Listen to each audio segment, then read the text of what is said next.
बारी नहीं आई और टाइम खत्म हो गया भाई। अब्दुल्ला की जगह अब्दुल्ला भी सुन रहा था, लेकिन मैं भी सुन रहा था उसे। बहरहाल जी, इसमें जो मार्किंग थी वो 10 आउट ऑफ 10 बनती है। इसमें कोई और बात हो ही नहीं सकती, इसलिए कि प्रोग्राम बड़ा जामे था।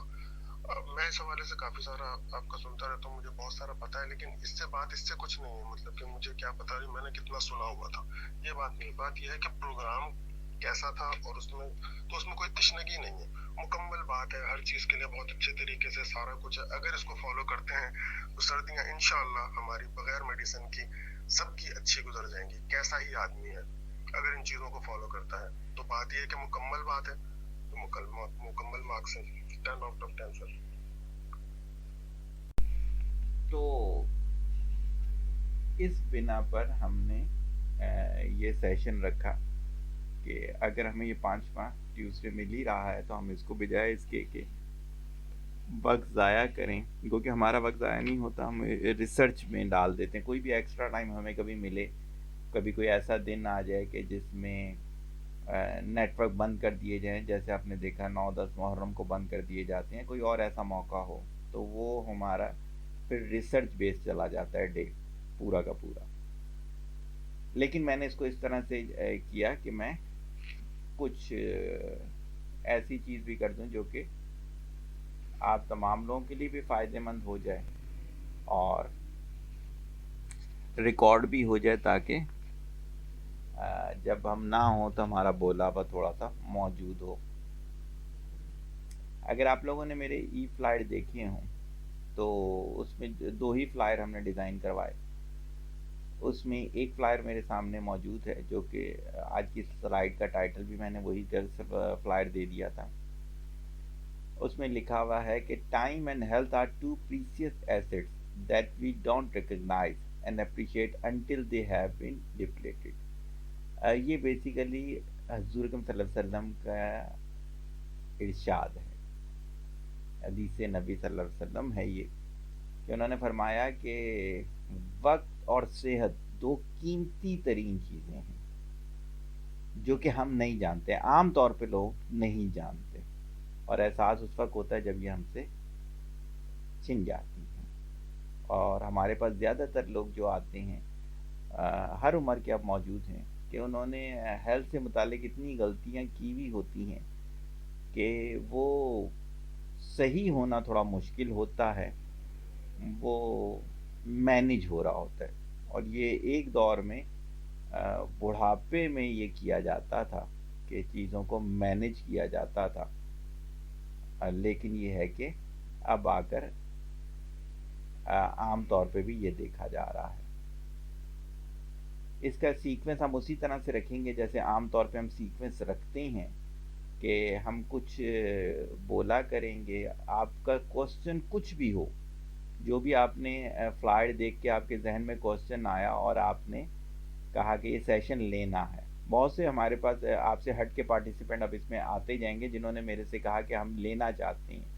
तो मैंने कहा आप नंबर लिखवाते हैं, आप सबको आईडी चला जाएगा, जो जो उसमें इन होना चाहता है इन हो जाए।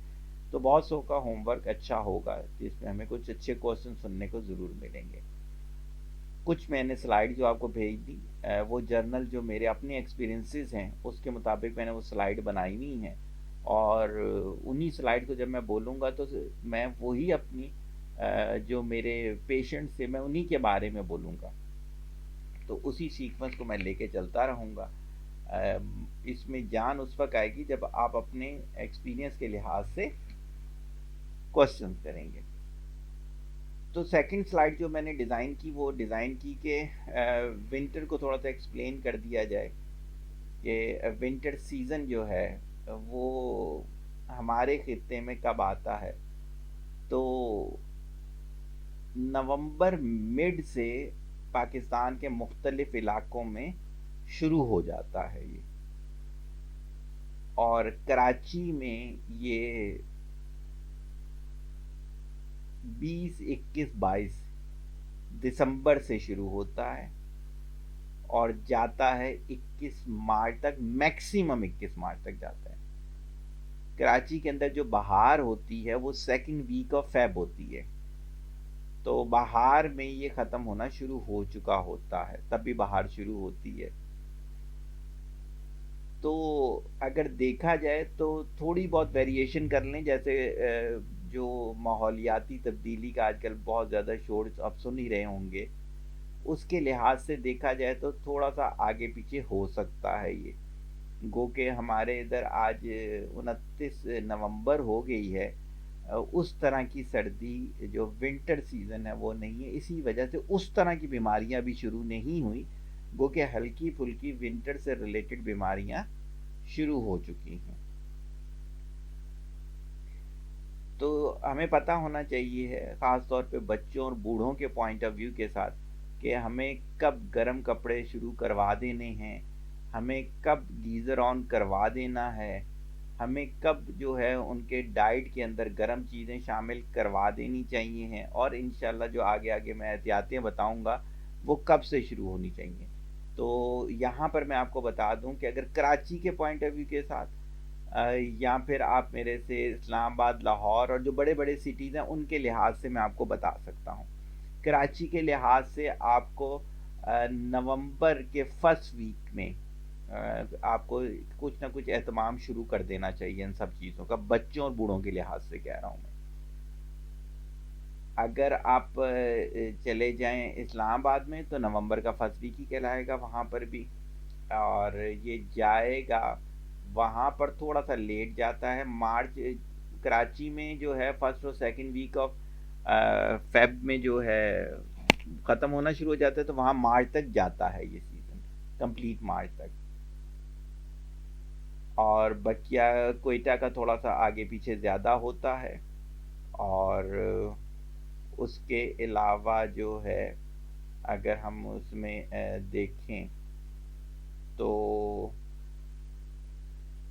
उसमें ये है कि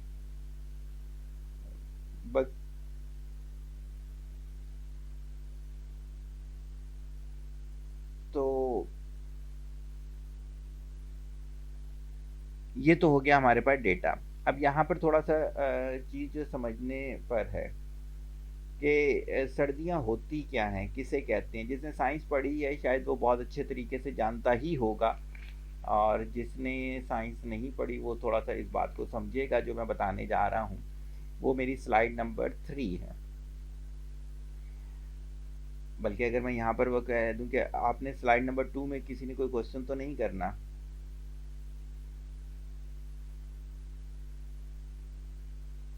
कोई क्वेश्चन नहीं है स्लाइड 2 में। स्लाइड 3 में बेसिकली मैंने जो एक्सप्लेन किया वो ये किया कि आपको समझ में आए कि क्या है।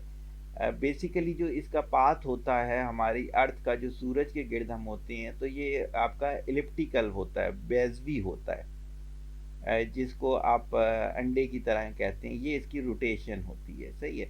अच्छा, अर्थ की दो तरह की रोटेशन होती है, एक तो स्पिन होती है, वो अपने ही एक्सिस के गिर्द घूम रही है, और दूसरी जो होती है कि वो जो है आपका बाकायदा सूरज के गिर्द एक चक्कर ले रही है।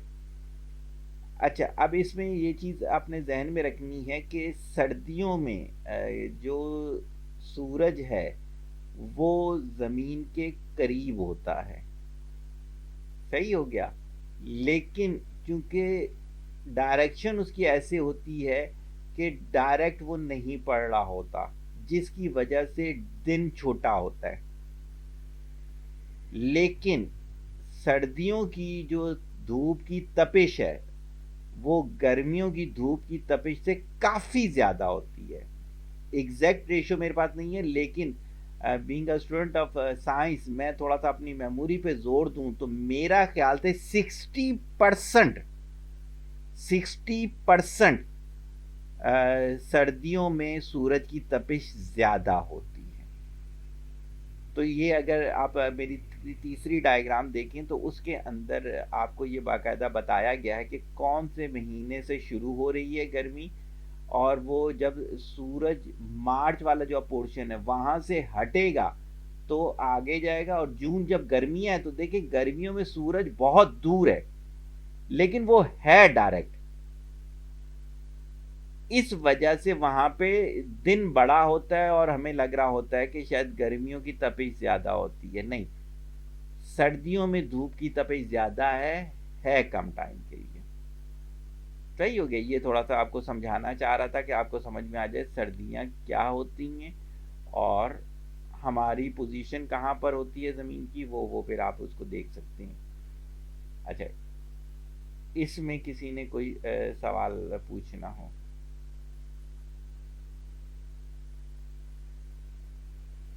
इसमें कोई सवाल आप लोगों ने नहीं पूछना।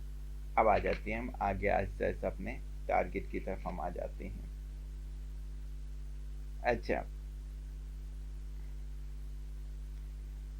अब आते हैं कि सर्दियों के लिहाज से रिसर्च क्या कहती हैं। और ये सिर्फ रिसर्च नहीं कहती, कि मेरा पर्सनल एक्सपीरियंस भी है। 25+ ईयर मेरा जो है वो हेल्थ कंसल्टेंसी का एक्सपीरियंस है, जिसकी बिहाफ पर मैं ये सारा डेटा आपके साथ शेयर कर रहा हूँ कि बहुत तेज़ी से मूड स्विंग्स होते हैं सर्दियों के अंदर।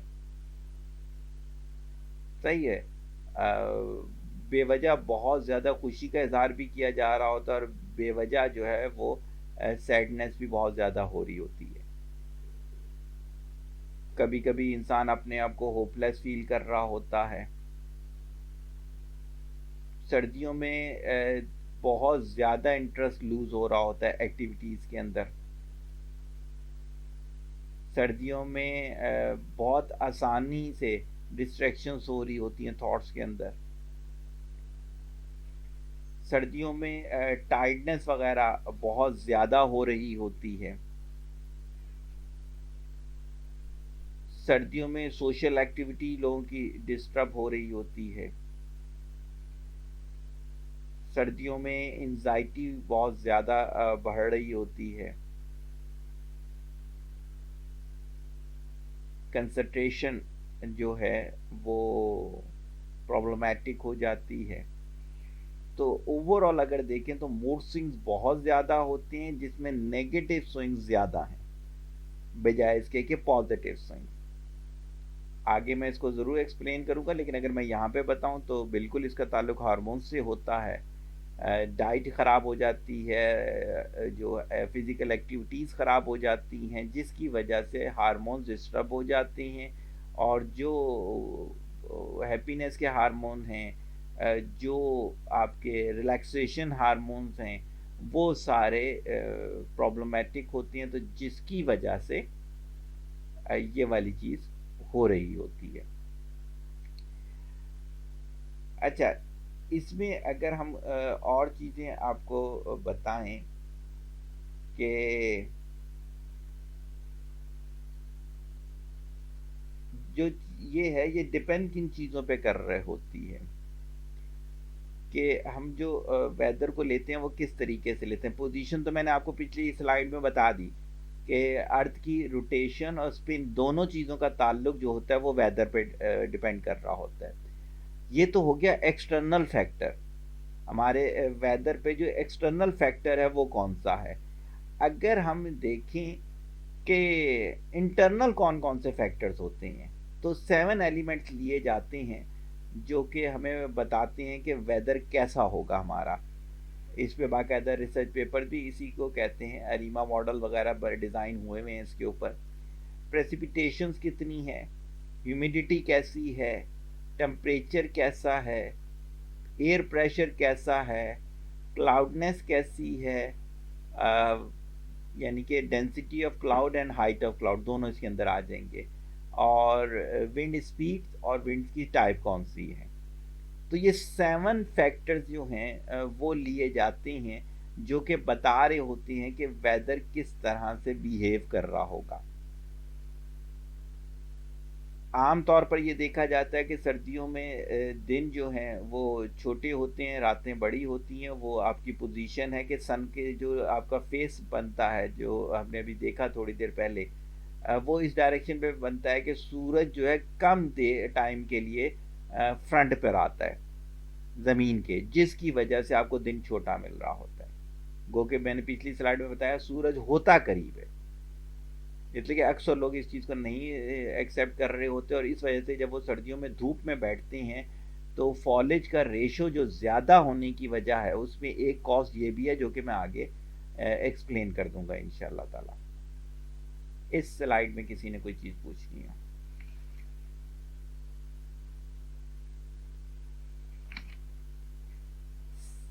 जी हाँ, बोलिएगा।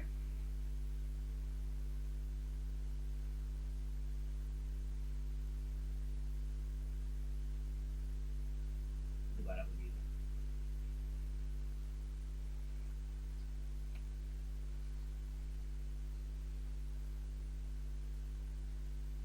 हाँ, बेसिकली विंटर में ज़्यादा होता है। वैसे तो ये पूरे साल वाले इमोशंस हैं, कभी भी हो सकते हैं। विंटर में ये केसेस बढ़ जाते हैं, वरना आगे हम जितनी भी डिजीज़ पढ़ेंगे वो सब पूरे साल होने वाली डिजीज़ है। कोई भी एक ऐसी डिजीज़ नहीं है कि जो विंटर ख़त्म हुआ तो ख़त्म हो जाएगा। जैसे कोविड का कहते थे सर्दी आएंगी ख़त्म हो जाएगा, ख़त्म नहीं होता था, कम हो जाता था। और रीज़न क्या होते थे? Life style. बेसिकली क्या होता है कि सर्दियों में आप घर से बाहर कम निकलते हैं, फिजिकल एक्टिविटीज़ कम होती है, ब्लैंकेट के अंदर बहुत ज़्यादा रहना होता है, बात बहुत कम ले रहे होते हैं। तो ये सारी चीज़ें हार्मोन्स को रोकने का सबब बनती हैं। और ये सारा खेल जो हमारे मूड स्विंग्स का खेल है, ये सारा का सारा हार्मोनल खेल है। सही हो गया कि डोपामाइन हो गया, सेरोटोनिन हो गया, ऑक्सीटोसिन हो गया, एंडोर्फिन हो गया, सारी जो चीज़ें ये फिजिकल एक्टिविटी से डायरेक्टली प्रोपोर्शनल होती हैं। जिन लोगों की जितनी कम फिजिकल एक्टिविटी होती है उतना कम ये बिहेव करते हैं। अगर आपने सुना हो, टीवी देखा हो, तो आज कराची में शमसी सोसाइटी में एक आदमी ने अपनी बीवी को और 3 बच्चियों को, मासूम बच्चियां थी बेचारी, 10, 14 और 16 साल की, उनको तेज धार आले से कत्ल किया और फिर अपने आप को भी कत्ल किया। बच गए हैं पता नहीं गालिबन। ये मूड स्विंग्स क्यों हुए? Extreme extreme. मैं वो सुनते हुए सोच रहा था, हालांकि वो बच्चियां मेरी तो नहीं थी, आप यकीन करें मैं ये तसव्वुर ही नहीं कर पा रहा था कि कोई शख्स इन मासूम बच्चियों पे छुरी चला सकते। मैं ये तसव्वुर अभी भी नहीं कर पा रहा, और खुदा की कसम उठा के कह रहा हूं मैं नहीं कर पा रहा तसव्वुर। क्यों उसका ये मूड स्विंग्स हुआ? Hormonal problem. हालांकि वो एक कंपनी में बहुत मैनेजरियल लेवल पे था। हम लोग पूरा दिन पैसा पैसा पैसा पैसा, 3 नौकरियां कर लो, 4 नौकरियां कर लो, 5 बिजनेस कर लो, 6 बिजनेस कर लो। जो लाइफ है, लाइफ में किसी शख्स के सामने आप रखो 1 करोड़ रुपया और उस शख्स के साथ रख दो कैंसर की लास्ट स्टेज, पूछो उससे क्या चूज करेगा? वो कभी भी नहीं चूज करेगा। अगर इतनी रिलैक्सेशन है 1 करोड़ के अंदर, वो चूज करे ना 1 करोड़ को? नहीं कर सकेगा वो इसके बदले में। उसकी वजह यह है कि हमें ये उस वक्त समझ में आता है, जो कि उस हदीस में आ गया। आपको जो टाइटल पे मैंने हदीस सुनाई कि ये 2 कीमती तरीन चीजें हैं, वक्त और सेहत। मेरे पास अभी बहुत से बूढ़े लोग ऐसे आते हैं जो कि कहते हैं काश हमने जवानी में ये कर लिया होता, काश आज से 20 साल पहले हमने ये कर लिया होता। लेकिन वक्त वापस नहीं आएगा, रिग्रेट हैं सारे के सारे। तो ये जो मेन इशू है वो लाइफ स्टाइल का इशू है। कोई लोगों में तब्दीलियां इस तरह से, पहले भी ऐसी ही सब चीजें हुआ करती थी।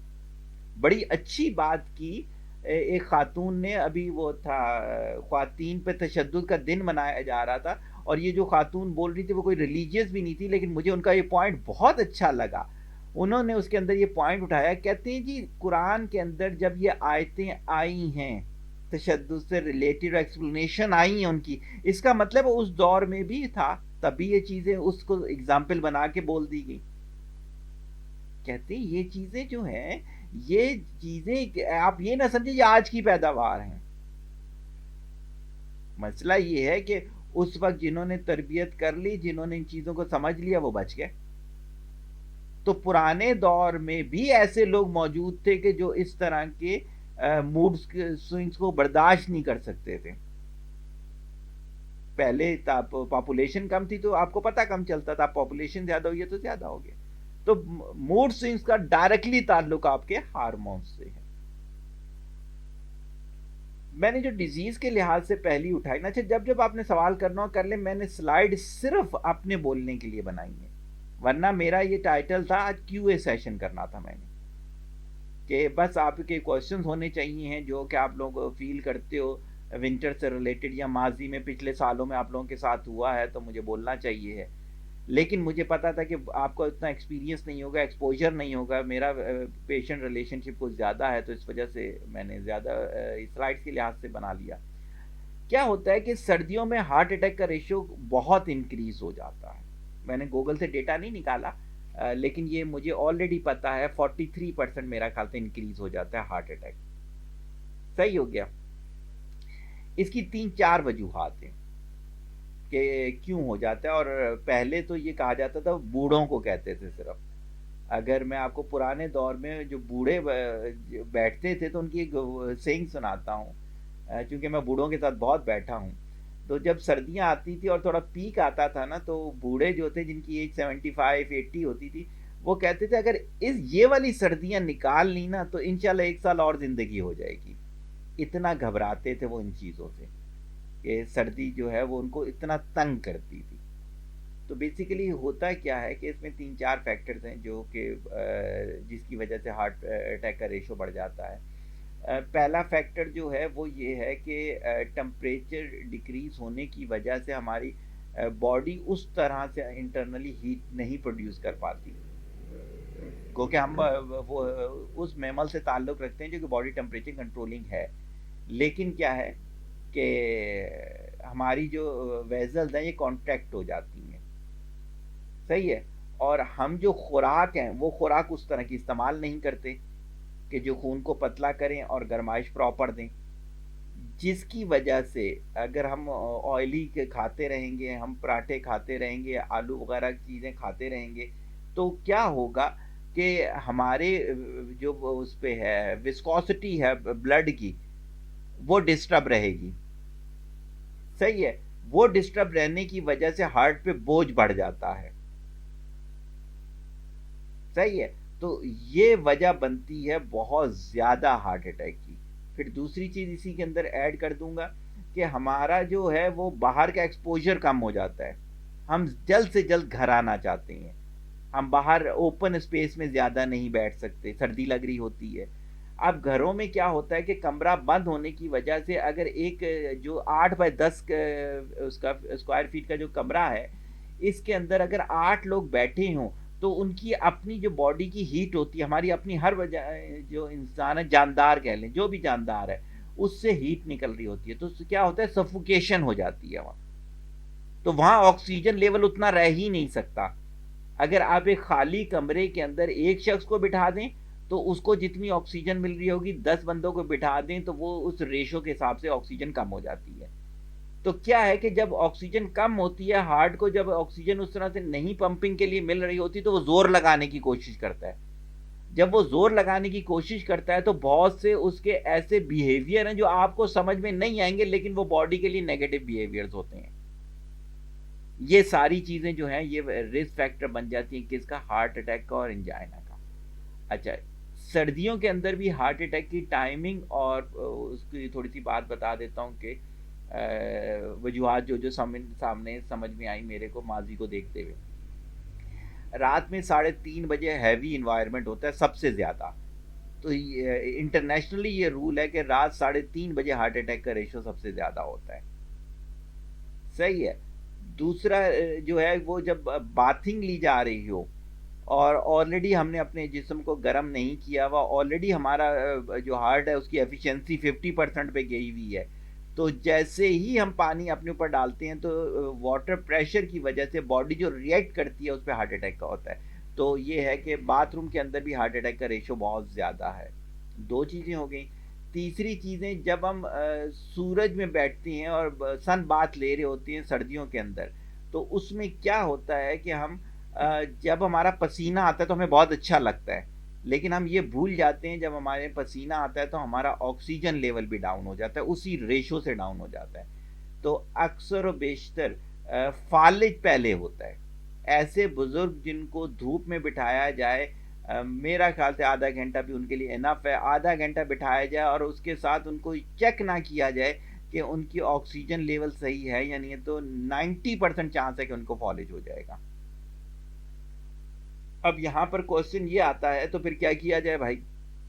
किया ये जाए कि जब उनको धूप में बिठाया जाए, एक तो ये है कि 15 से 20 मिनट से ज़्यादा का ड्यूरेशन नहीं होना चाहिए बुज़ुर्गों के लिए। नौजवान भी आज के बुजुर्गी कहलाएंगे, तो नौजवानों के लिए भी मेरा यही फार्मूला हो जाएगा। और उनके साथ पानी की एक बॉटल होनी चाहिए है, जो कि ठंडी बोतल ना हो, नीम गर्म टाइप की हो, यानी कि बहुत ठंडी भी नहीं, नेचुरल जो रूम टेम्परेचर का है वो ले लें इसमें। और उन्हें बोला जाए सिप सिप करके पानी पीने, यानी पेट नहीं भरना।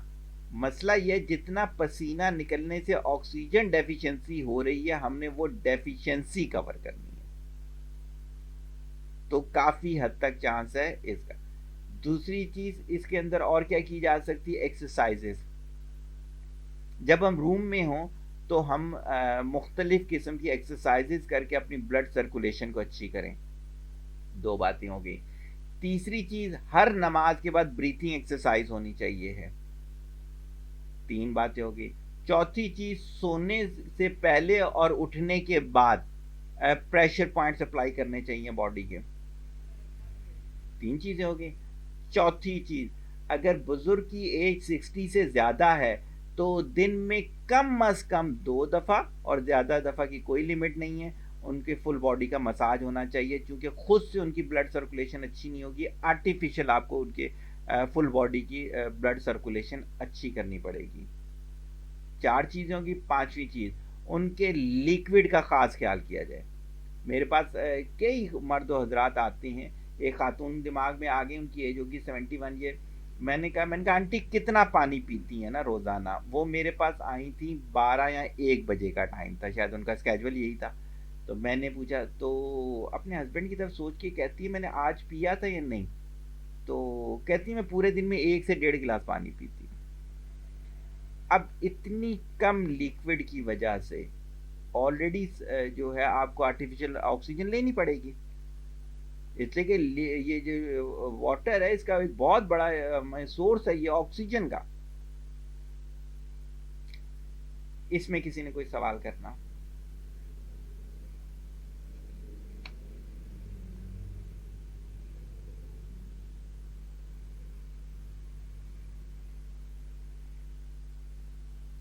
जी हाँ, मैंने प्रेशर का कहा, देखिए मैंने ठंडे का तो भी कहा नहीं था, प्रेशर का कहा था। उसमें नहाने का तरीका ये होता है, शायद मैंने कभी वीलॉग भी इसमें किया हो।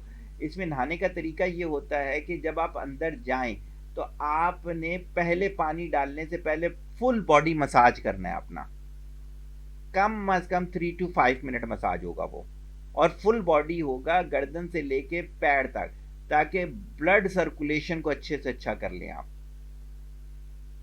उसके बाद आप क्या करें कि जब आपने शॉवर खोला तो पहले गीले हाथ को गीला करें और हल्का हल्का पूरी बॉडी को गीला कर दें।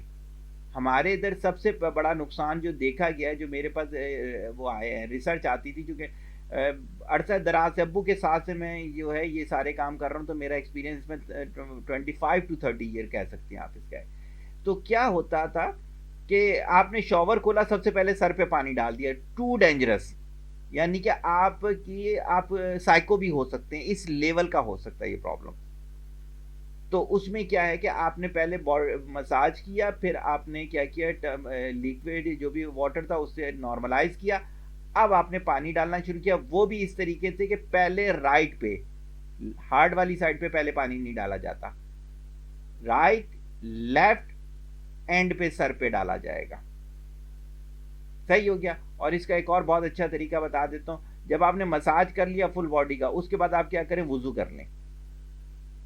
वुजू कर लिया तो उससे आपका क्या हो जाएगा, ये वाली चीज और ज्यादा बेहतर हो जाएगी। तो दैट्स वाई ये वाली चीज है, और इस पे मुझे याद करवा दीजिएगा, मैं इंशाल्लाह, इसमें मेरा पूरा है वीलॉग है कोई, मैंने पर्सनैलिटी डेवलपमेंट पे बातिंग पूरा सिखाया हुआ है, तो इंशाल्लाह वो भी डिफाइन कर दूंगा। किसी और ने इससे रिलेटेड सवाल करना? जी जी बोलिएगा, जो भाई आप पूछ रहे हैं।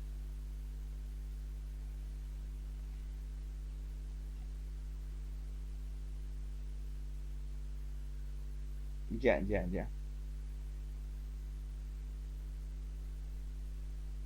जी हाँ।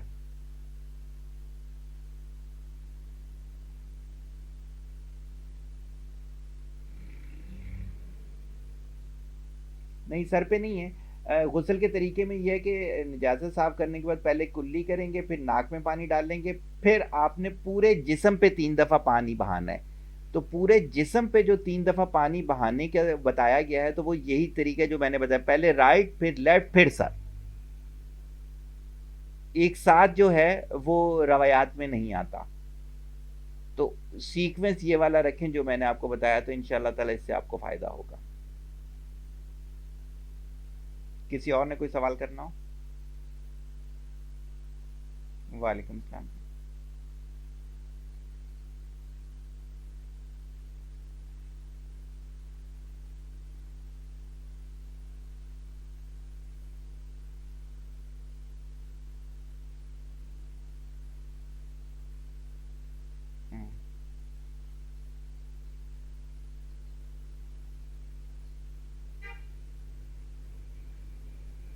जी हाँ, बिल्कुल ठीक है, बस उसमें होता ये कि देखिए हमारे पास पूरा डेटा पहुँचा हुआ नहीं होता।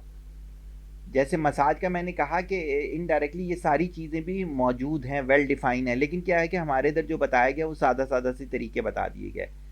इसलिए कि जैसे-जैसे मैंने बताया कि टेम्परेचर चेंज होगा, और अगर खुदा ना खास्ता कि आप लोग बुज़ुर्ग हो चुके हैं या फिर आप बीमार हैं, इसलिए कि मैंने बताया कि मैंने बिलीव मी कि मैंने 8-10 साल का लड़का-लड़की भी बुज़ुर्ग देखा है। उनकी बॉडी ऐसी थी कि बुज़ुर्गों जैसी उनकी बॉडी है।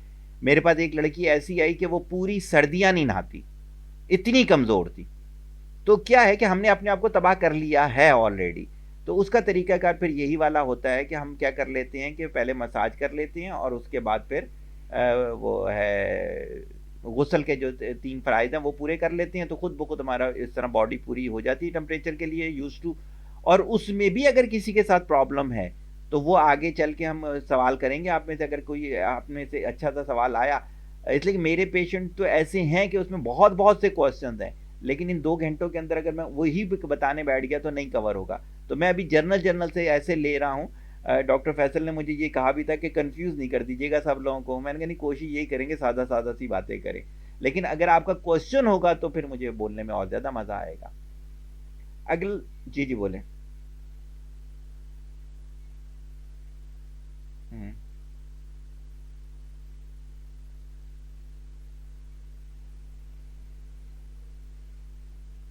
जी, जी, ये किडनी प्रॉब्लम होता है। ये बेसिकली किडनी जो है ना, ये टेम्परेचर कंट्रोलर है हमारा। तो जिनको पसीना ज़्यादा आता है ना, वो बेसिकली क्या करता है कि किडनी जो सिग्नलिंग दे रहा होता है, वो बॉडी को ये दे रहा होता है कि हमें इससे ज़्यादा टेम्परेचर की ज़रूरत है। अगर कभी आपका इंटरनल बॉडी टेम्परेचर नोट किया जाएगा ना, और बहुत अच्छा किया आपने बता दिया, इसको आप नोट कर लीजिए, और मैं बाकायदा बता दूंगा आपको कैसे आपने अपने फिजिशियन को गाइड करना है कि जब भी ऐसा कोई होगा प्रॉब्लम, तो आपका बॉडी टेम्परेचर दूसरों के बॉडी टेम्परेचर वाला नहीं रखा जाएगा। इनसाइड की बात बता रहा हूँ। तो उससे क्या होता है, उससे पसीना ज़्यादा आता है। इवन आपने देखा होगा कि पेपर सॉल्व करना लोगों के लिए मुश्किल हो जाता है, हाथ में रुमाल रख के पेपर सॉल्व कर रहे होते हैं। जी हाँ, तो इसका फिर तरीक़ेकार ये होता है कि इस पे फिर किडनी पे काम करना होगा। अगर उनको इस चीज़ का सॉल्यूशन चाहिए है, तो मैं इसके डाइट प्लान बनाकर दे दूँगा कि इसमें बेसिकली क्या किया जाएगा, किडनी पे काम किया जाएगा कि उसके टर्म कंट्रोलर जो है ना, उसको मैनेज किया जाएगा। वैसे ये है कि आप लोगों को लिक्विड अब दूसरों से ज़्यादा यूज़ करना पड़ेगा, और लिक्विड भी ज़्यादा यूज़ करना पड़ेगा, और इलेक्ट्रोलाइट्स भी ज़्यादा यूज़ करने पड़ेंगे। इसलिए कि हम अक्सर बेशतर ये होता है कि पसीना ज़्यादा है तो सिर्फ पानी पीते हैं, नहीं, पसीने से इलेक्ट्रोलाइट्स डेफिशिएंसी भी होती है, तो हमें इलेक्ट्रोलाइट्स भी इंक्रीज़ करने पड़ेंगे।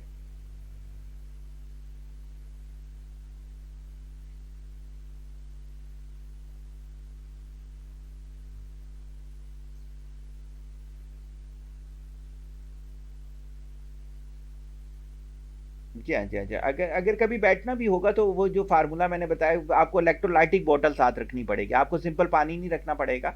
आपको इलेक्ट्रोलाइटिक बॉटल बनानी पड़ेगी, अपनी स्कंजबीन टाइप की बॉटल, जिसके अंदर शुगर भी शामिल होगा, और दूसरे भी ऐसे नमकियात होंगे। आप उसके साथ आराम से बैठें, कोई आपको इंशाल्लाह बॉडी तंग नहीं करेगी। तो यही छोटी-छोटी चीज़ें होती हैं जो कि समझने की हैं। अगली मेरी स्लाइड कह रही है कि किडनी से रिलेटेड विंटर सीज़न क्या कहता है। हार्ट का तो हमने देख लिया कि किस तरह का प्रॉब्लम आता है, और इसके लिए हमने प्रिकॉशंस भी देख लिए कि क्या होता है। किडनी का भी बहुत ज़्यादा प्रॉब्लम हमारे पास आता है सर्दियों में। अभी से शुरू हो चुका है, नवंबर से हमारे पास जो है। इसलिए कि 2 तरह के हमारे क्लाइंट होते हैं। एक तो वो होते हैं कि जो ऑलरेडी हमारे काउंसलिंग में हैं, उनको हम पहले से सारी चीज़ें जो अभी आपको बता रहा हूँ ये ऑलरेडी उनके साथ शेयर हुई भी होती हैं, तो उनका तो सिर्फ ये है कि 1 और 2% होता है जो हमारी बात नहीं मानते, उनकी तरफ से आ रहा होता है। लेकिन उनकी वजह से दूसरे जो क्लाइंट्स हमारे पास आ रहे होते हैं उसमें बहुत बड़ा रेशियो ये होता है कि किडनी प्रॉब्लम का। अब इसमें किडनी प्रॉब्लम में क्या क्या होता है जी, रिसर्च ये कहती है कि टेम्परेचर से क्रेटिनाइन लेवल का बहुत बड़ा ताल्लुक है। जैसे जैसे टेम्परेचर इंक्रीज होगा वैसे वैसे क्या होगा, क्रिएटिनाइन लेवल टेम्परेचर डिक्रीज होगा तो क्रिएटिनाइन लेवल इंक्रीज होगा। सर्दी में जो है क्रिएटिनाइन लेवल इंक्रीज कर रहा होता है, इसका मतलब है कि किडनी एफिशिएंसी डिस्टर्ब हो रही होती है। कैसे कवर किया जाएगा वो भी मैं बताता हूँ, लेकिन पहले मैं रीज़न बता दूँ कि कौन कौन सी चीज़ों की वजह से हमने इसको विंटर सीजन में ले लिया। यूटीआई का बहुत ज़्यादा बढ़ जाता है, उसकी वजह भी यही होती है कि हम बहुत ज़्यादा कपड़े पहन रहे होते हैं, हम वॉशिंग कम से कम कर रहे होते हैं, हमारी बाथिंग एवरेज मैं अगर बताऊं बहुत कम लोग ऐसे होंगे, यानी कि एक एवरेज मैं बताने जा रहा हूँ कि जो डेली बाथ लेते हों, वरना ज़्यादातर लोग जो हैं वो सर्दियों में जो है ना ट्वाइस इन अ वीक पे चले जाते हैं। अब ट्वाइस इन अ वीक पे जाने की वजह से क्या है कि इनके बैक्टीरियल इन्फेक्शन होने का चांस बहुत ज़्यादा बढ़ जाता है, और ये छोटी छोटी चीज़ें जो हैं स्किन की वो आगे स्किन की डिजीज़ में मैं कवर कर दूंगा, लेकिन ये बहुत ज़्यादा प्रॉब्लम होता है। अच्छा, उसके बाद इसमें और क्या चीज़ आ रही होती है, उसमें ये वाली चीज़ आ रही होती है कि जब हम पानी कम पीते हैं तो किडनी की जो प्रोसेस है वो ख़राब हो जाता है, तो किडनी जो है वो गार्बेज को साफ़ करना शुरू कर देता है, जिसकी वजह से एक तो ये है कि स्किन प्रॉब्लम शुरू हो जाता है हमें, और उसके बाद दूसरी चीज़ जो है वो हमारा ये है आपका किडनी के अंदर इन्फेक्शन होने का चांस बहुत ज़्यादा बढ़ जाता है। जब वो कचरा साफ़ करेगा तो उसमें बहुत ज़्यादा चांस हो जाएगा कि उसको वो करेगा, इन्फेक्शन क्रिएट करवा देगा किडनी के अंदर। अच्छा, उसके अलावा क्या है कि आपका जो है जब वो कचरा साफ करेगा तो आपका यूरिन जो है वो एक लेवल से बहुत ज़्यादा एसिडिक हो जाएगा। मेरे पास बहुत सारी अभी से कंप्लेन आना शुरू हो गई हैं कि स्टूल बहुत ज़्यादा एसिडिक है और यूरिन बहुत ज़्यादा एसिडिक है, जिसकी वजह से क्या होता है रेशेस पड़ जाते हैं, इनसाइड रेशेस, और वो इस तरह दर्द करते हैं जैसे बाकायदा ज़ख्म हुए हुए ब्लेड से किसी ने काटा हुआ हो, क्योंकि आप तेज़ाब किसी जगह से गुजारें तो वो इसी तरह से ख़राब करता हुआ जाएगा स्किन को। तो ये सारी चीज़ें जो हैं ये इस सर्दियों में किडनी रिलेटेड कहलाएंगी, पूरा का पूरा किडनी पाथ। अब आ जाते हैं कि इसकी ट्रीटमेंट क्या है, इसकी प्रिकॉशंस में क्या क्या हो सकता है। सबसे पहली चीज़ तो यही है कि आप कोशिश करें कि डेली बाथ ले लें, पानी खुद से गर्म कर लें।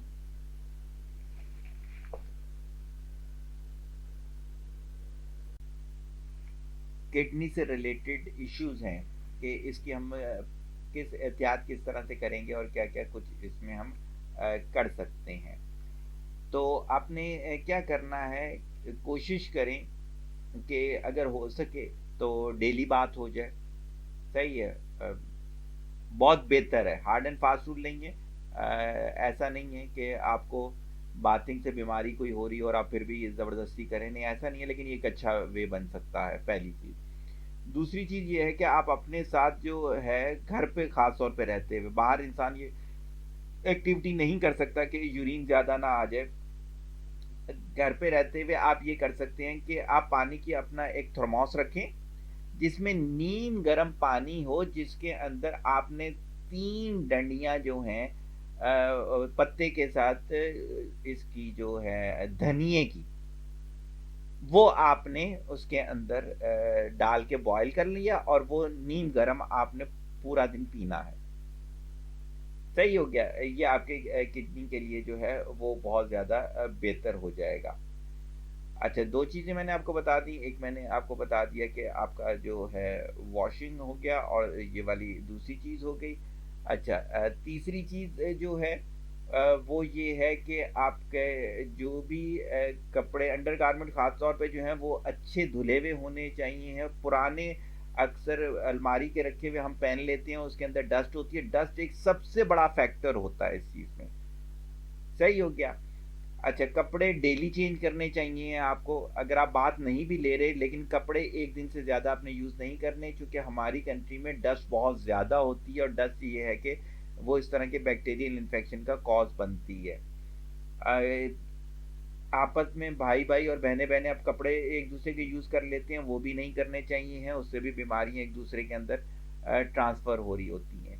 डेली पानी कितना पीना चाहिए? डेली पानी जो है सर्दी आमतौर पे जिस तरह से कहा जाता है बॉडी टू बॉडी वेरी करता है कि एवरेज वेट, हाइट और उसके एज के लिहाज से 16 ग्लास ऑफ वाटर आमतौर पे कहा जाता है। तो मेरा ख्याल से मेरी स्टडी ये कहती है कि गर्मियों के अंदर और सर्दियों के अंदर ये एक आम सी बात है, इससे बढ़ तो जाना चाहिए, इससे कम नहीं होना चाहिए। हमारे पास 3 चीज़ें आ गई इसके अंदर। अच्छा, दूसरी चीज़ ये है कि डाइट के अंदर हमें ख़्याल करना है कि हमें ऐसी चीज़ें नहीं खानी जो कि बहुत ज़्यादा एसिडिक हों। सही हो गई। 2 चीज़ों का ख़ास तौर पे ख़्याल रखिएगा, हैवी प्रोटीन और एसिडिक। अगर आप ऐसी चीज़ खाते हैं जो हैवी प्रोटीन हो जिसके अंदर, तो वो भी किडनी पे बहुत ज़्यादा लोड डालती है, तो उसके साथ फिर आपको पानी एक्सेस करना पड़ता है। ऑलरेडी आप सर्दियों में पानी कम पी रहे होते हो, सही है, जिसकी वजह से ऑलरेडी लोड पड़ा हुआ होता है, तो आपने उसके साथ हैवी प्रोटीन कर दी तो वो आपको और ज़्यादा प्रॉब्लम करेगा इसमें। अच्छा, उसके अलावा इसमें कौन कौन सी ग़िज़ाएँ जो हैं वो तंग करती हैं किडनी के पॉइंट पॉइंट ऑफ व्यू के साथ, अ, जो बहुत ज़्यादा बादी होती हैं हमारे इनमें, जैसे बंद गोभी है, बंद गोभी बहुत ज़्यादा तंग करेगी। इवन बंद गोभी उन लोगों को भी तंग करेगी जिनके मैदे का कोई मसला हो, वो मैं आगे जाके भी बताऊंगा। लेकिन ये है कि बंद गोभी को बड़ा देख समझ के खाना होता है, और फूल गोभी को भी। इसके मैं आपको छोटी सी एक मिसाल दे देता हूँ। हम अपने जानवरों को ये दोनों सब्जियां डालते हैं, हम बड़े जानवरों को भी डालते हैं, बकरों को भी डालते हैं। अगर 2 दिन पुरानी ये हो तो हम डालें तो वह जानवर बीमार हो जाता है।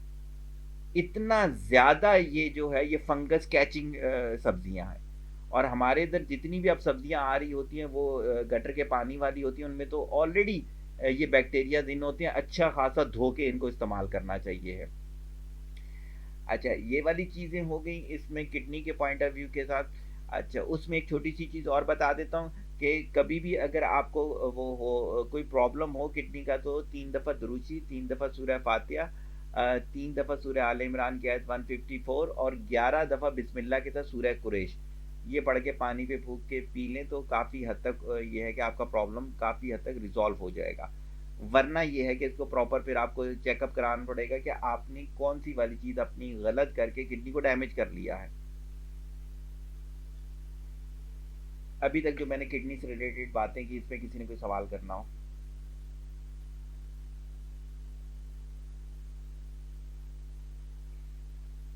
हमारे पाकिस्तान में किडनी स्टोन बहुत ज़्यादा है, और जो ज़्यादा स्टोन बनता है हमारे इसमें ये कैल्शियम की पथरी बनती है, पोटेशियम की पथरी बनती है।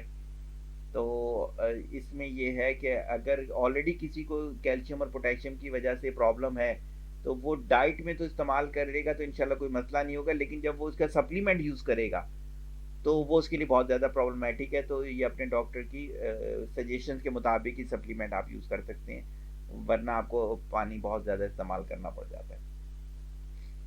कोई क्वेश्चन नहीं आया? जी जी, बोलिएगा।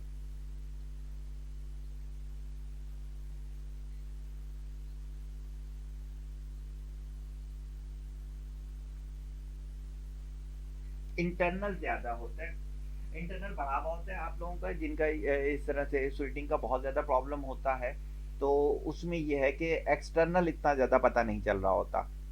इसी वजह से आपका जो वो होगा, आपका जो है टेम्परेचर होगा, कभी बुखार होगा तो वो आपका नॉर्मल ह्यूमन की तरह ही होगा, लेकिन कभी आपकी सर्जरी कोई भी होगी तो आपका इनसाइड का जो बिहेवियर है वो चेंज होता है।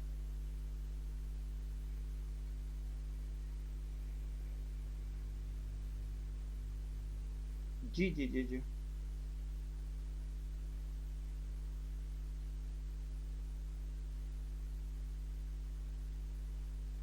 हाँ, उसकी वजह है ना, ये देखिए बॉडी, अगर आपका बॉडी टेम्परेचर दूसरों से ज़्यादा हो ना, तो आपका अगर माउथ थर्मामीटर आप यूज़ करें तो उस पे आपको हर दफ़ा 100 आना चाहिए, आपका हर दफ़ा 100 नहीं आता होगा। एम आई राइट और रॉन्ग? अच्छा, नहीं, कभी आप डॉक्टर के पास गया होगे ना, तो माउथ टेम्परेचर तो यूज चेक किया होगा ना आपका। अच्छा, आप कोविड में जब स्कूल जाते हो तो वो तो मशीन से तो चेक करते ही होंगे ना। हाँ, अब हाँ, हाँ, बिल्कुल, बिल्कुल, इसी वजह से मैं उसको क्रॉस चेक करना चाह रहा हूँ। बेसिकली ये मैं इंटरनल की बात कर रहा हूँ। होता ये है कि जब आपका पसीना ज़्यादा आएगा तो आपको क्या होगा, आपका ये चीज़ जो होगी ऑलरेडी वो हीट लेके तो बाहर आया है। जैसे आपने देखा होगा, आप लोगों ने तो केमिस्ट्री में पढ़ाया भी होगा, अगर इसके ऑर्गेनिक कंपाउंड ऐसा डाल दो जो कि आपकी बॉडी हीट लेके एवोपरेट हो जाता है, अल्कोहल टाइप की चीज़, तो क्या हो जाता है कि आपका हार्ट ठंडा हो जाता है उस जगह पे। ये रीजन के तौर पे 9th मैट्रिक में आता भी था। तो सेम लाइक ये वाला, जी, तो ये वाला होता है आपकी बॉडी का। लेकिन मीनवाइल अगर हम आपके बॉडी के अंदरूनी चीज़ों को चेक करेंगे ना, तो उसका टेम्परेचर आपके उससे ज़्यादा होगा। तो ये एक वो होता है कि डिफरेंट वो होता है, समझने वाली चीज़ होती है। हमारे डॉक्टर जो हैं, अभी इस हमारे सेशन में भी 2-3 डॉक्टर मौजूद हैं, वो इस चीज़ को नहीं एक्सेप्ट करेंगे। लेकिन मैंने जब ऐसे लोगों की ट्रीटमेंट की तो मुझे बड़े डिफरेंट वे से ट्रीटमेंट करनी पड़ी। दैट्स व्हाई मैं इस चीज़ को कहता हूँ कि इंटरनल टेम्परेचर आप लोगों का वैरी करता है। एक और चीज़ इसी के अंदर जब बातें हुई तो मेरे को एक और चीज़ भी समझ में आ गई। क्या होता है कि इसमें बहुत से लोगों को पता नहीं होता, उनकी किडनी एफिशिएंसी डिस्टर्ब हो चुकी होती है। उसकी मैं मिसाल दे देता हूँ आपको कि साइंस ये कहती है कि अगर आप 3 लीटर पानी पिएं तो आपका हाफ लीटर यूरिन पास होना चाहिए। हमारे इधर ये कैलकुलेशन लोगों को समझ नहीं आती, तो वो कहते हैं यार हम तो वॉशरूम जाते हैं, यूरिन भी आता है, लेकिन उनके ब्लैडर पे सोजन भी होती है, उनके जिस्म पे भी सोजन होती है, उनके जॉइंट पे भी सोजन होती है। इस तरह के प्रॉब्लम आराम से देखने को मिल रहे होते हैं। अब क्या होगा कि उनके सर्दियों में उनका किडनी और ज़्यादा प्रॉब्लमैटिक हो जाता है। और बिल्कुल ये किडनी सेंटर और यूआईटी जो है यहाँ के, कभी आप जाएं तो यहाँ पर सर्दियों में किडनी के पेशेंट इंक्रीज हो जाते हैं। तो इसका भी मैं आपको यही हल बता रहा हूँ कि आप लोगों ने लेकिन ये सारा अपने कंसल्टेंट की सजेशन से चलेंगे, क्योंकि जिनको बीमारियां लगी हुई होती हैं उनको एक एक चीज़ देखनी पड़ती है। आप जब पसीना ज़्यादा निकलवाती हैं तो आपके किडनी से लोड कम हो जाता है। तो ये किडनी के एफिशिएंसी कंट्रोल करने का एक तरीका ये भी होता है। जो डायलिसिस वाले पेशेंट होते हैं, अगर उनके डायलिसिस में कोई प्रॉब्लम आ रही हो, उनको डे एक आध आगे जाना पड़े, तो डॉक्टर उनको बाकायदा ये सजेशन देते हैं कि आप ऐसी जगह बैठें कि आपका पसीना आए, तो उससे किडनी पे लोड कम हो जाएगा। तो ये भी एक तरीका होता है किडनी को अपने कंट्रोल करने का सर्दियों के पॉइंट ऑफ व्यू के साथ। लेकिन ये सारी चीज़ें जो हैं आपको पहले समझनी पड़ेंगी। हम सिर्फ अभी डेटा की हद तक आपको बता रहे हैं कि, और ये सिर्फ कॉन्शियस कर रहे हैं आपको कि ऐसा है, सही हो गया। और यही वजूहात है जिसकी वजह से क्लिनिक्स वगैरह पे और हॉस्पिटल में बहुत ज़्यादा रश बढ़ जाता है। हालांकि अभी मैं जनरल बीमारियों पे तो आया ही नहीं हूँ। इसी में एक चीज़ और मैं ऐड कर देता हूँ, जब आप पानी कम पीते हैं तो जिस्म के अंदर से जो गुड फैट होता है वो जिस्म लेना शुरू कर देता है वाटर के तौर पे। उसकी वजह से मस्कुलर क्रैम्प्स पड़ना शुरू हो जाते हैं। वो फिर मैं आगे एक्सप्लेन करता हूँ। अगली मेरी जो जी जी जी, बोलिए बोलिए। श्योर श्योर श्योर, वो अपने सेशन वाले डे में कर लीजिएगा ना, जितना आपका सेशन होगा उस दिन कर लीजिएगा। अच्छा, जर्नल प्रॉब्लम पे आ जाते हैं। कुछ जर्नल प्रॉब्लम, आगे मैं और भी प्रॉब्लम पे आऊँगा, लेकिन मैंने कहा कि साथ साथ आपका इंटरेस्ट बिल्ड होता रहे, तो मैंने स्लाइड्स को इसी तरह से लेके चला हूँ। जो मैंने भी आपसे बात बोली कि क्या है कि आपके भी इर्द गिर्द होगा और हो सकता है आप लोगों के साथ भी हो, सर्दियों में क्या है कि बैकिंग बहुत ज़्यादा बढ़ जाता है। सही हो गया, कमर का दर्द बढ़ जाता है, पट्टे खिंच जाते हैं, टांगों में बहुत ज़्यादा दर्द रहता है। और ख़ास तौर पे फीमेल क्लाइंट की तरफ से ये बहुत ज़्यादा कंप्लेन होती है, टांगों का दर्द जो है बहुत ज़्यादा हो रहा है।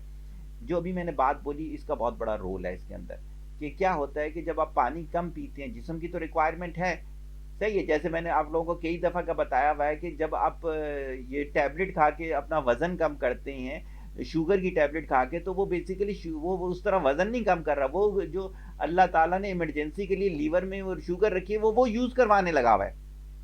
और ऐसा जितने भी मेरे पास ऐसे पेशेंट आए जिन्होंने इस तरह से अपना वेट कम किया था, उनकी बॉडी का विटामिन B12 कभी कंट्रोल होकर ही नहीं दिया।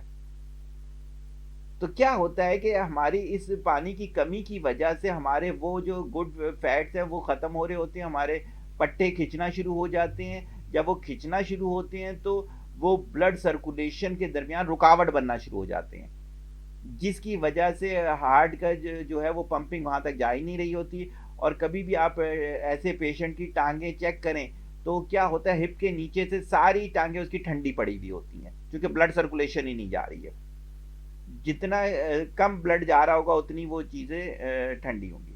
तो एक बहुत बड़ा रीज़न इसका ये है, और इसका सोल्यूशन बड़ा सादा है कि पानी, मैंने बताया कि नीम गर्म पानी, उसको आप ज़्यादा से ज़्यादा यूज़ करें और उसकी क्वांटिटी कभी भी कम ना होने दें। और जब आप नीम गर्म पानी यूज़ करेंगे तो बहुत ज़्यादा यूरिन भी नहीं आएगा कहने का। और अगर आपको पसीना भी आ रहा है, फिजिकल वर्क भी कर रहे हैं, तो बिल्कुल गर्मियों वाला हिसाब होगा।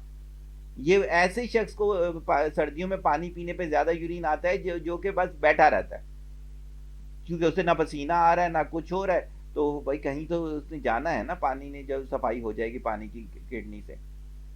अच्छा, दूसरा कॉमन जो होता है वो है आपका ड्राई स्किन, कि हमारी स्किन जो है वो ड्राई होना शुरू हो जाती है। इसकी 2 से 3 वजूहात होती हैं।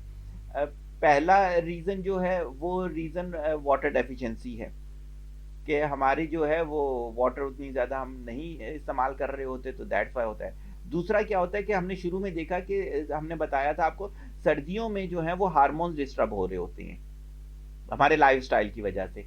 जब हार्मोन डिस्टर्ब होती हैं तो फीमेल में ईस्ट्रोजन की वजह से स्किन इशू हो रहा होता है, और आपके मेल के अंदर दूसरे हार्मोन्स होते हैं जो कि उसकी स्किन को डिस्टर्ब कर रहे होते हैं। दैट्स वाई क्या हो रही होती है कि वो आपकी स्किन इतनी ज़्यादा ड्राई हो रही होती है कि मैं आगे आपको वो कानों की बीमारी पे आऊँगा, तो कानों के अंदर तक ड्राइनेस गई हुई होती है। नाक के अंदर ड्राइनेस इतनी ज़्यादा हुई होती है कि रेशेस पड़े हुए होती हैं। सही है। इसी तरह के ऐसी वो जगह जहाँ पे प्रॉपर हम, चूंकि बाथिंग तो हम डेली ले नहीं रहे, उसकी वजह से वहाँ पे ऐसे ऐसे रैशेस होते हैं जैसे ज़मीन फटी हुई होती है। इस तरीके से हमें देखने को मिलते हैं। जैसे आपने देखा होगा सर्दियों में लोगों की एड़ियाँ कट जाती हैं, तो पुराने दौर में मोची से एड़ियाँ सिलवाई जाती थी। इतनी ज़्यादा जो एड़ी थी वो फट जाती थी कि इसमें चर्बी डाल के मोची को सिलाई किया करता था। सही हो गया। तो किस वजह से इनमें दोनों फैक्टर आ गए। एक तो मैंने आपसे कहा ये आ गया आपका जो है पानी की कमी, दूसरा हार्मोन। अब इसके लिए क्या किया जाए, पानी की कमी तो चलो पानी से दूर हो जाएगी, हार्मोन्स के लिए क्या किया जाए, डाइट को क्वालिटी करना पड़ेगा। आगे जाके भी डिफाइन करूंगा, यहाँ पे भी डिफाइन कर देता हूँ। मौसम का जो भी फल है वो खाना चाहिए है।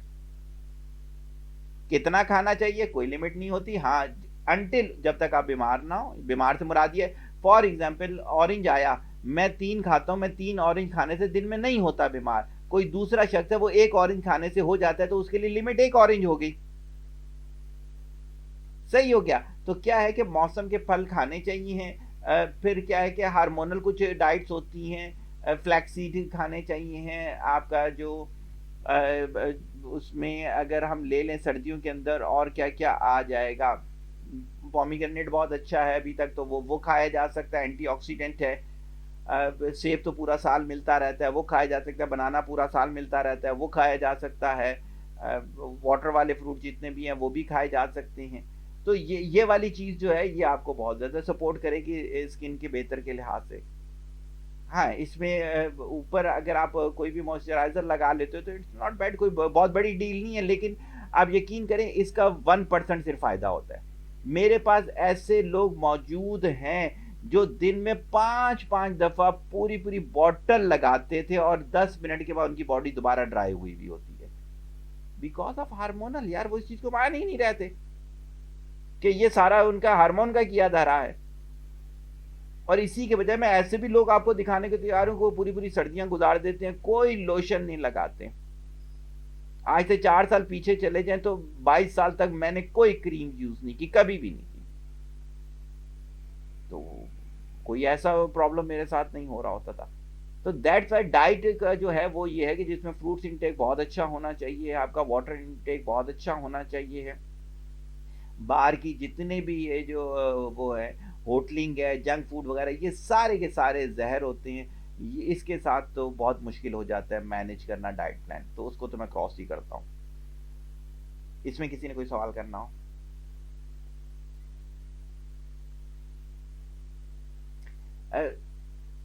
जी जी जी जी, इसके देखिए इसमें प्रॉब्लम वही है, दिल से कितना दूर होता है हमारा पैर, और वाटर ये जो है आपका ब्लड सर्कुलेशन प्रॉपर नहीं पहुंचती होती है अगर आप वो वीक हो। जैसे किसी ने परसों मेरे से पूछा कि जब हम बैठ के उठते हैं तो हमारे पैर क्यों सुन्न होते हैं। देखिए आपका क्या है, हार्ट के बाद आपका पहला जॉइंट आया हिप की तरफ, और आपको पता है, आप तो फिजिक्स भी पढ़ाते हो, जो हमारे जॉइंट्स होते हैं ये दो सॉलिड के दरमियान फ्लूइड भरा हुआ होता है। Solid liquid interaction, liquid solid interaction, ये पहला सिग्नल ट्रांसफर होता है। फिर इससे क्या होता है कि आपके जब जाते हो इस पे घुटने पे तो दूसरा इंटरेक्शन होता है, सॉलिड लिक्विड लिक्विड सॉलिड। फिर आप जाते हो तो टखने पे फिर interaction, solid liquid liquid solid. अब क्या होता है कि अगर ऑलरेडी आपने बहुत सारी बीमारियां पाली हुई हैं तो आपकी क्या है, ऑक्सीजन सर्कुलेशन तो हो ही नहीं रही। ऑक्सीजन सर्कुलेशन नहीं हो रही तो सेल की ग्रोथ बहुत पुअर होगी, यानी कि वो कभी भी तैयार होगा अपने आप को मारने के लिए। सही हो गया। दूसरी चीज, हमारा क्या है, लिक्विड लेवल बहुत अच्छा नहीं होता। सही है, दो चीजें। तीसरा, हार्मोन्स इस बुरे तरीके से खराब, आपने देखा होगा ज्यादातर बूढ़ों की ये फटती हैं, क्योंकि एक एज के बाद 40-45 के बाद आपके हार्मोन बिल्कुल डिक्रीज होना शुरू हो जाते हैं। फिर आपको अपनी डाइट से वो हार्मोन को मैनेज करना पड़ता है। सही है। तो ये 3-4 चीजें जो हैं वो हैं, इसमें सर्दी का रोल जो है वो 10% सिर्फ होगा, लेकिन सर्दी की वजह से जो हम कुछ अपनी लाइफस्टाइल को चेंज कर देते हैं उसका रोल 90% है। किसी और ने कोई सवाल करना हो?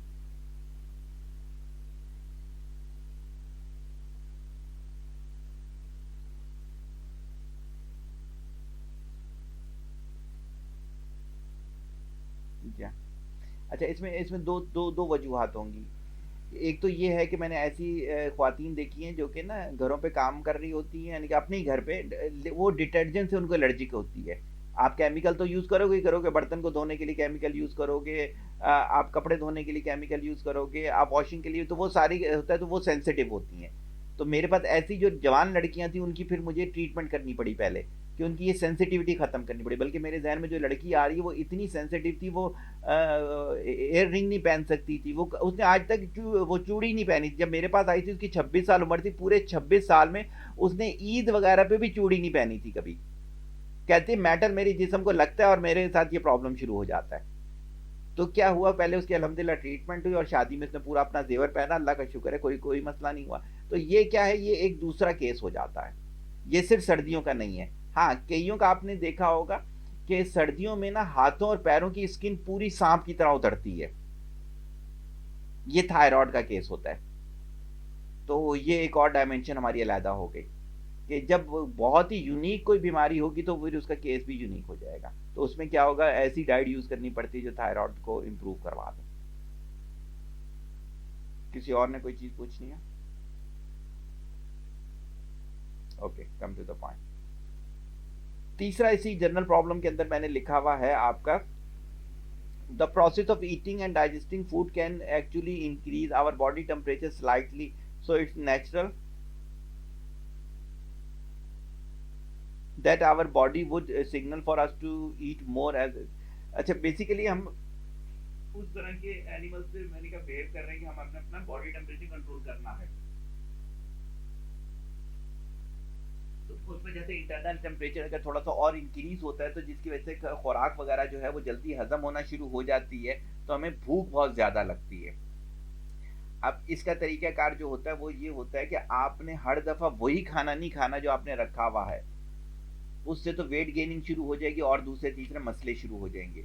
तो उसमें हम ये रखा करें, सैलिड की चीज़ें जो हैं वो खाई जा सकती हैं, ऐसी चीज़ें जो कि वेट गेनिंग ना हो और सीज़न की चीज़ें हों, जैसे मूली है, फुल ऑफ कैल्शियम होती है, तो वो आप यूज़ कर सकते हैं इसमें सर्दियों के पॉइंट ऑफ व्यू के साथ। अब भुने हुए चने जो होते हैं ये कर सकते हैं, ना वेट गेनिंग होते हैं ना आपको शुगर इंक्रीज करवाते हैं, कंट्रोल रहती है सारी चीज़।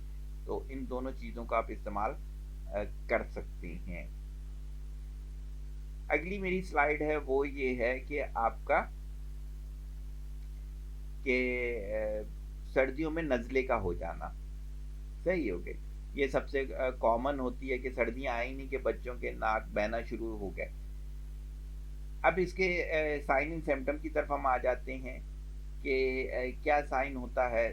बेसिकली कहा जाता है इसकी जो नज़ले की अकसाम है, रिसर्च ये कहती है कि 50 से ज्यादा अकसाम है इसकी। तो उसमें से जर्नल जर्नल सी जो है वो हम ले लेते हैं कि किस तरह का होगा वो। किसी की नाक बहती है, किसी की नाक नहीं बहती। सही हो गया कि वो कहा जाता है जी नज़ला अंदर गिर रहा है, सही हो गया। गला खराब हो जाता है, खांसी होती है, कभी बलगमी होती है, कभी खुश्क होती है, सीने से हल्की हल्की आवाज आना, सर में दर्द रहना, बॉडी पेन होना, एंजाइटी होना और लो ग्रेड फीवर जिसे हम कहते हैं 100 101 जिसे कहा जाता है, ये क्या हो जाते हैं, ये सिम्टम्स में आ जाते हैं। अच्छा जी, क्या इसमें एहतियातें क्या की जा सकती हैं? एहतियातें यही वाली चीज़ होती है कि हमें सफाई का ख़ास तौर पर ख्याल करना है कि अगर स्कूल में किसी को है तो उससे उसके दोस्त को लग सकता है, उससे दोस्त से फिर उसके घर वालों को लग सकता है। अब इसी तरह से बाहर हाथ मिलाने में और इन सब चीज़ों में थोड़ा सा सफाई का खास ख्याल कर किया जाए। 5 वक्त नमाज पढ़ी जाएगी, वुजू हो जाएगा तो उससे भी सफाई काफ़ी अच्छी हाथ में रह जाती है। अगर पूरे दिन में डेली बात हो जाएगा तो उससे बहुत बेहतरी हो जाएगी। फिर ये है कि आप बाहर से जब भी फ्रूट वगैरह लेकर आएँ उसको धो के इस्तेमाल करें। अच्छा इसमें बड़ी प्यारी बात बताता हूँ, बीबीसी की एक रिसर्च थी, जो छिलके के साथ फ्रूट खाए जाते हैं उसका 35% ज़्यादा फ़ायदा होता है। तो बिल्कुल इस्तेमाल करें, लेकिन आपको उसको धोना पड़ेगा ताकि वो साफ़ सुथरा हो जाए, फिर उसके ऊपर जो केमिकल लगे हुए होते हैं वो भी हट जाएंगे। अच्छा, फिर क्या है कि आपको कहवे का इस्तेमाल ज़्यादा करें। अच्छा, उसके बाद आप आ जाते हैं इसमें कि डाइट के लिए मैं आगे जाके जनरल सी बता दूंगा, वरना ये है कि आप कहवा जो है उसको इस तरह से रख सकते हैं। अगर दिन में कोई 1 कप चाय का आपने रखा हुआ है तो उसकी जगह कहवे को रिप्लेस कर दें। उस कहवे के अंदर आप क्या डाल सकते हैं, दालचीनी डाल के एक डंडी डाल सकते हैं, थोड़ी सी सौंफ डाल सकते हैं, एक लौंग डाल सकते हैं, एक पीस लेमन का डाल सकते हैं आप उसके अंदर। थोड़ी सी हल्दी डालनी हो थोड़ी सी हल्दी डाल सकते हैं आप उसके अंदर। ये आपका बहुत अच्छा कहवा बन जाएगा। एक डंडे पत्ता पुदीने का और एक धनिया का डालना चाहिए, वो भी डाल सकते हैं। तो आपको ये बहुत आपको इंशाल्लाह पूरी सर्दियाँ ये है कि ये नज़ला नहीं होने देगा और सीना भी आपका साफ रखेगा। अगर हो जाता है नज़ला तो फिर क्या किया जाए ये तो मैंने एहतियातों के पॉइंट ऑफ व्यू के साथ बता दिया आपको। अगर हो जाता है तो फिर आपने क्या करना है, फिर लिक्विड का आपने इस्तेमाल बहुत ज़्यादा करना है कि इसमें होता क्या है कि जब भी आपको नज़ला होगा, जब भी आपको मोशन लगेंगे या बॉडी से लिक्विड किसी भी फॉर्मेट में निकल रहा होगा, तो सोडियम की डेफिशिएंसी बहुत ज़्यादा होती है बॉडी में से। जब सोडियम की डेफिशिएंसी बहुत ज़्यादा होगी ना तो बॉडी एक बहुत ज़्यादा हो जाता है, जिस्म में दर्द बहुत ज़्यादा है। तो उसके लिए आपने क्या करना होता है कि विटामिन सी ज़्यादा यूज़ करना होता है। तो ऑरेंज जूस पी लें, सही हो गया। आप ओआरएस भी यूज़ कर सकती हैं। बस ये है कि ओआरएस थोड़ा-सा तासीर के लिहाज़ से ठंडा होता है, तो हो सकता है कि आपको वो तंग करे, लेकिन ये है कि आप इस चीज़ को कर सकते हैं। अगर आपका केले से वो ख़राब नहीं होता, गला ख़राब नहीं होता, तो आप केला खा सकते हैं, कोई ऐसी बात नहीं है। लेकिन ये है कि लिक्विड का इस्तेमाल आपने बहुत ज़्यादा करना है। जितना ज़्यादा लिक्विड का इस्तेमाल करेंगे उतना बेहतर होगा। अगर आप वो जो मैंने कहवा बताया वो नहीं इस्तेमाल कर सकते, तो उन सब चीज़ों में से सिर्फ़ एक ही चीज़ कर लें, अदरक वाला कहवा पी लें। भई उसके अंदर एक पुदीने का पत्ता और एक आप धनिया का पत्ता डाल के उसे इस्तेमाल कर लें, तो ये काफ़ी हद तक जो है वो बेहतर हो जाएगा। मेडिकल में इसकी कोई ट्रीटमेंट नहीं है। ये जो ट्रीटमेंट होती है ना, ये भी एक सिर्फ़ आसरा है, ये भी मैं आपको बता दूँ। आज भी अमेरिका के अंदर कॉज़ ऑफ डेथ सबसे ज़्यादा ये फ्लू है। सही हो गया?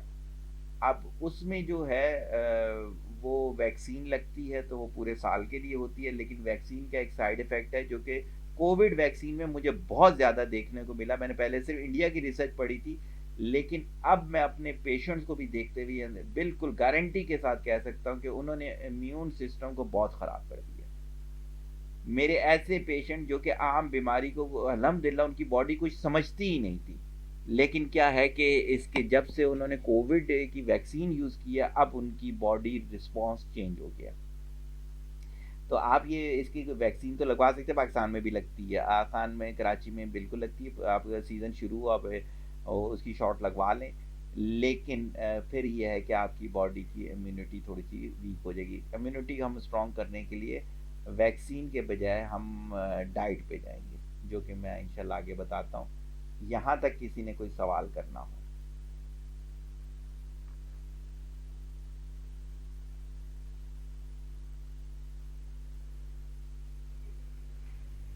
कोई सवाल नहीं हुआ तो मैं आ जाता हूँ आपको। जी बोलिएगा।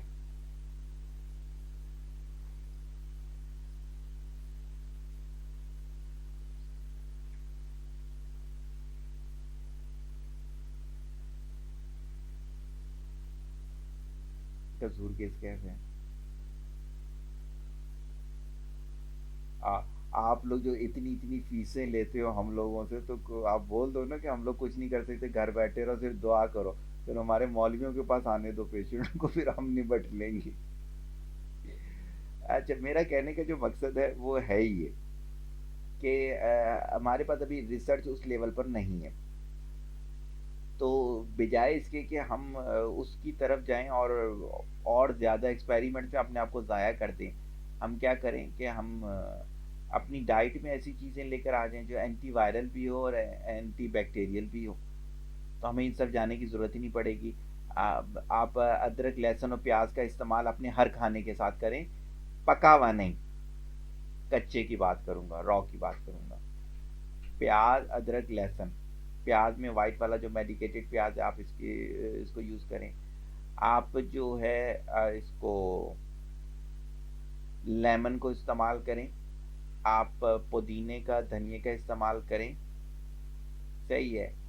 आप हर खाने के साथ लौंग का इस्तेमाल करें, आप दूध के साथ हल्दी का इस्तेमाल करें। ये जो मैंने आपको चीज़ बताई, ये सारी चीज़ें अभी तक जितने भी वायरस और बैक्टीरिया सब पे कारआमद है। इवन कोविड भी आपने देखा होगा, जो चाइना ने हर्बल सोल्यूशन इसका निकाला था वो यही सारा कुछ था, बल्कि इसमें से कम थी। हमने तो इसमें से रिसर्च करके कुछ ज़्यादा कर दी, वरना इससे कम ही चीज़ें हैं इसके अंदर। तो ये वाली चीज़ जो है मेरे ख्याल से इसमें है। किसी ने कोई सवाल करना हो? चलिए आगे आ जाते हैं। अगला है रेस्पिरेटरी। जी जी बोलिएगा।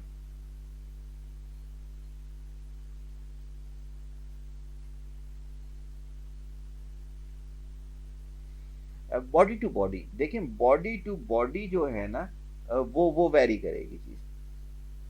ये आप याद रखिएगा इस चीज़ के लिए कि आज के दौर में बाकायदा यहाँ तक कहा जाता है कि आपके जितने बेसिक पैरामीटर, मेरे पास ऐसी खातून भी मौजूद हैं जिनका 200 वो है बीपी रहता है और आइडियल बीपी है उनका। और मेरे पास ऐसा भी पेशेंट मौजूद है जिसका जो है वो 65 रहता है और आइडियल है। मेरे पास ऐसा भी मेरा क्लाइंट मौजूद है जिसकी हार्ट बीट 141 रहती है और नॉर्मल है, उसके लिए कोई टेंशन नहीं है उसकी। तो ये वाली चीज़ जो है ना, ये अब सारे पैरामीटर जो है ना पर्सन टू पर्सन डिज़ाइन होंगे। इसी वजह से जो मैं कहता हूँ ना कि अच्छा कंसल्टेंट की क्यों होना चाहिए, मेंटोर क्यों होना चाहिए, वो आपके लिहाज से आपकी फाइल मेंटेन करवाएगा, तब ये वाली चीज़ होगी। आप यकीन करें, जिस खातून का मैं आपको बता रहा हूँ कि उनका 200 बेहतर है, अगर उनका 150 कभी कर दिया जाए वो बेड से उठेंगी ही नहीं। उनकी जो body shape, body anatomy design हुई है वो उसी के लिए बिल्कुल सेम लाइक दैट। जिम वाले जो लड़के होते हैं वो आम एंटीबायोटिक यूज़ नहीं कर सकते। मेरे वालिद साहब एक दफ़ा बीमार हुए, तो हमारे दोस्त हैं, उनके बड़े भाई आए हुए थे पाकिस्तान, वो हेल्थ कंसल्टेंट हैं, तो उन्होंने मेडिसिन लिख के दी। तो मैंने कहा यार मेरे वालिद साहब जो हैं वो बुज़ुर्ग हैं तो हल्की कर दो। तो उन्होंने मेरे को, चूँकि हमारे खुद सीनियर हैं वो, उन्होंने किताब की फ़ोटोकॉपी भिजवाई, कहते नहीं सगीर तुम्हें इन चीज़ों का नॉलेज नहीं है, ये रिकमेंडेड डोज़ है ना। अच्छा, हमने कहा चलें सही है देख लेते हैं। अभी हमने डोज दी नहीं थी, तो हमारे जो एक सीनियर डॉक्टर है, अब्बू के हम उम्र भी थे, दोस्त भी थे, उनसे हमारी बात होगी तो वो घर आ गए। उन्होंने देखा तो उन्होंने हंस के कहा हाँ बिल्कुल सही लिखा, लेकिन बुजुर्ग पेशेंट को ये डोज तोड़ तोड़ के देनी पड़ेगी। उन्होंने मेरे से गोली ली, उसके 3 टुकड़े कर दिए, कहते सुबह दोपहर शाम। देखिए person to person bookish knowledge change हो जाता है, इसी को एक्सपीरियंस कहते हैं। सही है। तो अगर किसी को एक कहवा जो अभी मैंने बताया ये ड्राइनेस कर रहा होगा, अब देखिए ये यहां से तजर्बा शुरू होगा हमारा, अगर वो फीमेल होगी तो उसके साथ अलसी के बीज यूज करवा दें उसको, तो वो नहीं करेगी। अगर वो मेल होगा तो उसको क्या करें कि दिन में किसी एक टाइम पे एक बाउल सूजी का हलवा खिलवा दें, तो उसको वो ड्राइनेस नहीं होगी। कोई और क्वेश्चन किसी ने करना हो? आगे आ जाते हैं। रेस्पिरेटरी सिस्टम अगर डिस्टर्ब हो, आरएसवी वायरस कहते हैं, आरएस वायरस कहते हैं इसको, कि इसमें क्या हो रहा होता है, यानी कि सांस का मसला होगा, जैसे नाम से आपको पता चल रहा है। तो क्या होगा कि जैसे दमे में आवाज आती है सीटी की, जब सांस लेता है तो सांस के ऐसे लगता है किसी पाइप में से आ रहा है, क्योंकि लंग्स सुकड़ रहा होता है, उसके बेसिकली उसमें बलगम भर गया होता है, उसमें इन्फेक्शन हो गया होता है लंग्स की तरफ, जिसकी वजह से ये वाली चीज हो रही होती है। ये आरएनए प्रॉब्लम है। एक होता है ना, एक दो तरह के प्रॉब्लम होते हैं, एक डीएनए प्रॉब्लम होता है, एक आरएनए प्रॉब्लम होता है। ये तो आरएनए प्रॉब्लम कहलाता है, इस वजह से बहुत ज्यादा कॉम्प्लिकेटेड नहीं कहलाता। डीएनए प्रॉब्लम जितने होते हैं वो ज्यादा कॉम्प्लिकेटेड होते हैं। अब यहाँ पर भी वही बात करूंगा कि इसकी भी अभी तक कोई ट्रीटमेंट नहीं बनी है। सही है। एंटीवायरस हाई लेवल का आपको यूज करवाया जा सकता है, उसके साथ सपोर्टिव मल्टीविटामिन सब, तो वो फार्मूला हर डॉक्टर का अपना अपना इलाका होगा, हर डॉक्टर तुक्का मार रहा होगा। सही होगी। तो इस वजह से इसकी कोई मेडिसिन अभी नहीं है। इसमें भी आपकी बचत कब होगी? इसमें बचत होगी, देखें मैंने आपको क्या क्या बताया वो बार बार बता रहा हूँ। पहले से डाइट प्लान अच्छा होना चाहिए आपको। आप किस तरह से अपनी डाइट प्लान को तरतीब दें, आपने सर्दियों में कम अज कम हफ्ते में 2 दफा, और ज्यादा दफा 7 दिन भी हो सकता है, लेकिन चले 2 दफा ही, 2 दफा आपने सूप रखनी है। फॉर एग्जाम्पल हम इसको इस पूरे स्केड्यूल को लेके चलता हूं मैं आपके, मंडे को और थर्सडे को आपने सूप रख ली। कौन सी सूप? मर्जी है जी आपकी जो पकानी है। हाँ, ये जो क्यूब मिले हुए होते हैं ना, बनी बनाई, जिन्हें सूप कहते हैं, ये जहर होता है। बाकायदा मैं जुमला यूज कर रहा हूं, जहर होता है। सही होगी इस चीज में, वो जहर नहीं कीजिएगा, खुद से बनाइएगा। बोलेंगे उसकी भी रेसिपी शेयर कर दूंगा, मुझे लगता है मैंने कहीं ना कहीं की हुई है। तो जितना कुछ मैं आपको बता रहा हूँ सब का सब मैं अपने क्लाइंट्स को बता रहा हूँ, उसमें से कोई भी ऐसी चीजें जिसमें होमवर्क ना हो। तो आपने क्या करना है, आपने चिकन कॉर्न सूप अगर बनाते हैं वो कर लें। इससे भी बेस्ट जो है वो मुर्गी के पंजों का सूप है, बेस्ट है बहुत ज्यादा। सही हो गया, फुल ऑफ एनर्जी है। तो आपने पीर और जुमरात कर लिया सूप। आपने फिर क्या करना है, बुध और हफ्ता, वेडनेसडे एंड सैटरडे आप मछली कर लें। और ये सारी चीजें पाकिस्तान में सस्ती हैं, पंजे अभी भी बहुत सस्ते हैं, अभी भी मछली सस्ती है। आप ये नहीं कहिएगा सर हमारा बजट इंक्रीज करवाने शुरू हो गए हैं, बिल्कुल मैं तो घर वाली चीजें इस्तेमाल करवा रहा हूं। अच्छा, ये भी चीज हो गई। कहवे की भी इसी तरह से 3 दिन कोई भी रख लें, 5 दिन ना भी रखें, चले 3 दिन रख लें आप कोई भी। सही हो गया, ये वाली चीज हो गई आपकी। फिर क्या है इसका, अदरक लहसुन और प्याज देसी होंगे तीनों चीजें, इनका पेस्ट बना लें और आधी चम्मच या उससे भी कम क्वांटिटी उसकी डेली की हैबिट डाल लें। हल्दी दूध के साथ इसकी हैबिट डाल लें। बल्कि मौसम का फ्रूट, आप आज की तारीख लिखें और आज से ये काम शुरू करें। आप देखिएगा पूरी सर्दियों के बाद कहीं पर अगर कोई डिजीज आपको करीब से भी गुजरी तो फिर बताइएगा। अभी हालांकि मैं आगे आ रहा हूं इसमें, यहां तक किसी ने कोई सवाल करना हो?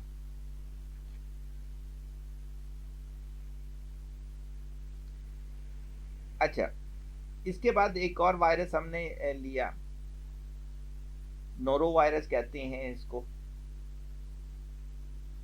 इसमें नौजिया होता है, वॉमिट होती है, डायरिया होता है, स्टोमक पेन होता है, फीवर होता है, कमजोरी फील होती है।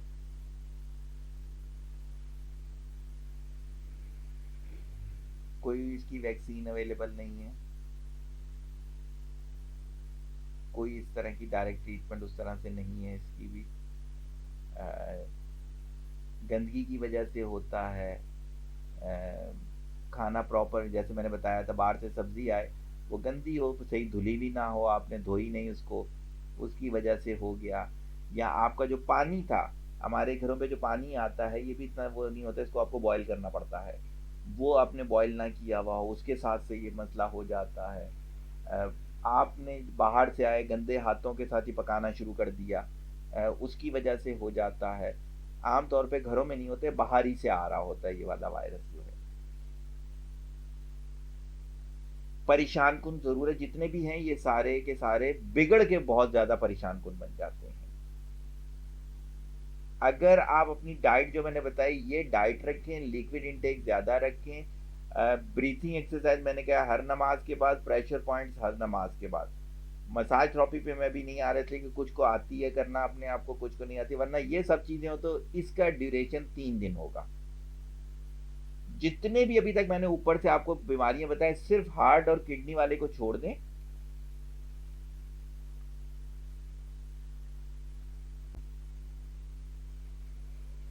जी जी जी जी।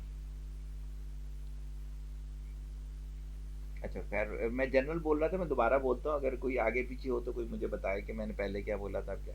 मैंने कहा मंडे और थर्सडे को आप रख लें सूप, तो जो भी दिल करे। वैसे मैंने कहा कि हम चूंकि अप्पू के साथ पंजों को बड़ा शौक करते थे, और मैंने भी एक रिसर्च पढ़ी भी है, तो उसमें मुझे बहुत ही बेहतर लगा, और मैंने कुछ जिम के जो मेरे हैं बॉडी बिल्डर उनको तैयार कर रहा हूँ, तो उनको मैंने बोल भी दिया, तो बहुत अच्छा रिजल्ट है इसका हर लिहाज से। मंडे और थर्सडे को वो हो गया, तो उसके बाद आ गया वेडनेसडे और सैटरडे को हम, मैंने कहा मछली कर लें।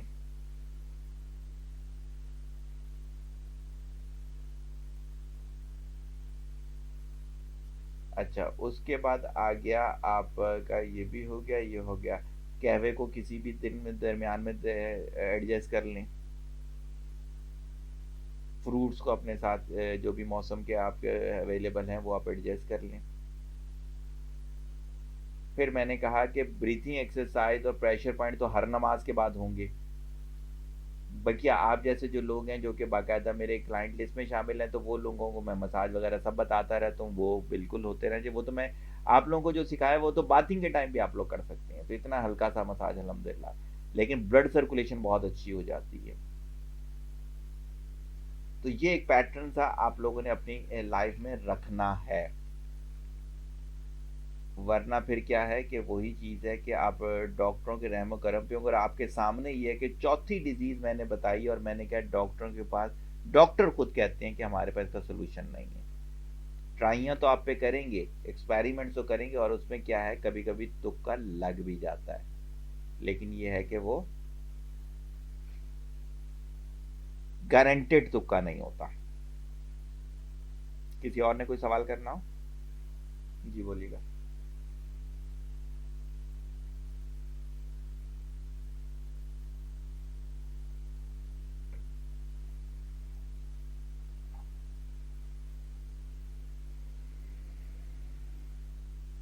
यार जब, अच्छा अच्छा, इसकी ये बड़ी सादा सी बात है, इसका वो है कि सादा सी चीज है। आप घर बनवाओ, या फिर आपने यहाँ से जाना हो इस्लामाबाद, आप घर बनवा रहे हो, तो वो जो घर बनाने वाला है ना, वो बोले यार देखो एक बात बताऊं, 50-50 चांस है तुम्हारा घर गिर भी सकता है, बना तो मैं दूं, लेकिन गिर गया तो मेरी जिम्मेदारी नहीं है। क्या आप ऐसे ठेकेदार से घर बनवाओगे?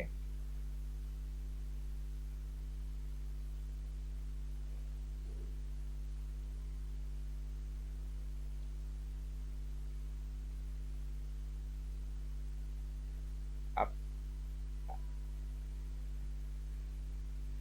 आप पहले मेरी वाली बात का जवाब दे दो ना, फिर मैं आप वाली बात का जवाब दूंगा। आप ऐसे शख्स से घर बनवाओगे नहीं? आप पहले मुझे ये बताओ ना, आप ऐसे शख्स से घर बनवाओगे नहीं बनवाओगे?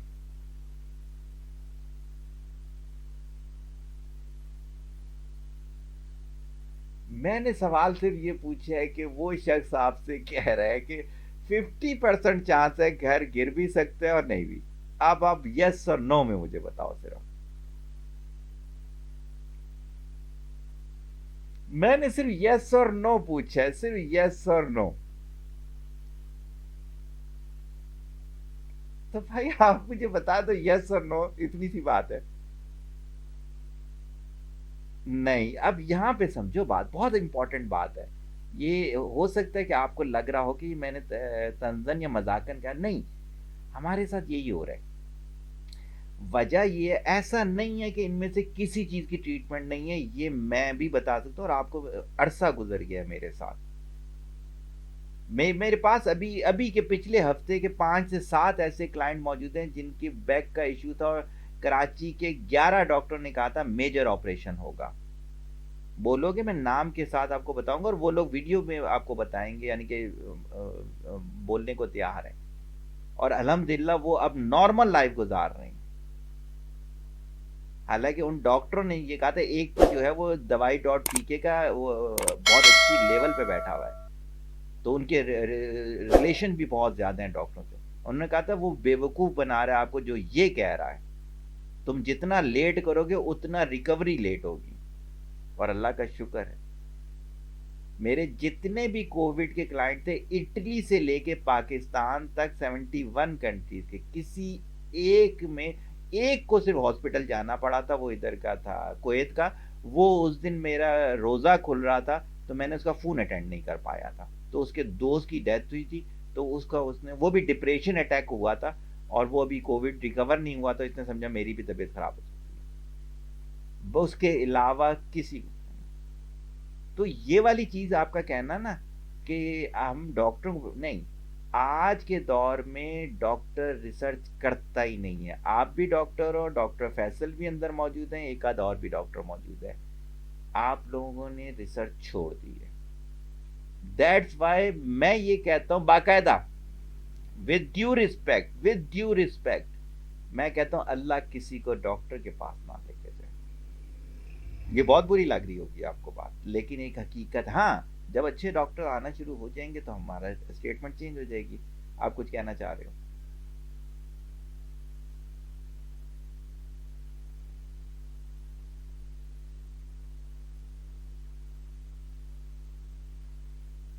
दम दुरूद की तरफ तो मैं आ ही नहीं रहा, मैं तो अभी आज मेडिकल की बातें कर रहा हूं, अभी तक मैंने कोई दम दुरूद वाली बात नहीं की है।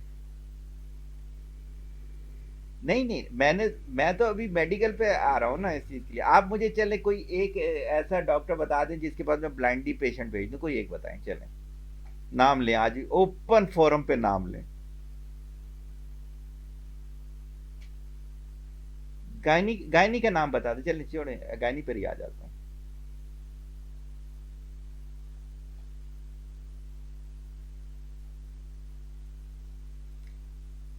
आप बोल दिया ना आपने नाम, मेरे सेशन के बाद इस पे नेट पे डाल के देखिएगा, अगर 70-30 रिव्यूज ना हुए तो मुझे बोलिएगा, 70% उसके अगेंस्ट होंगे।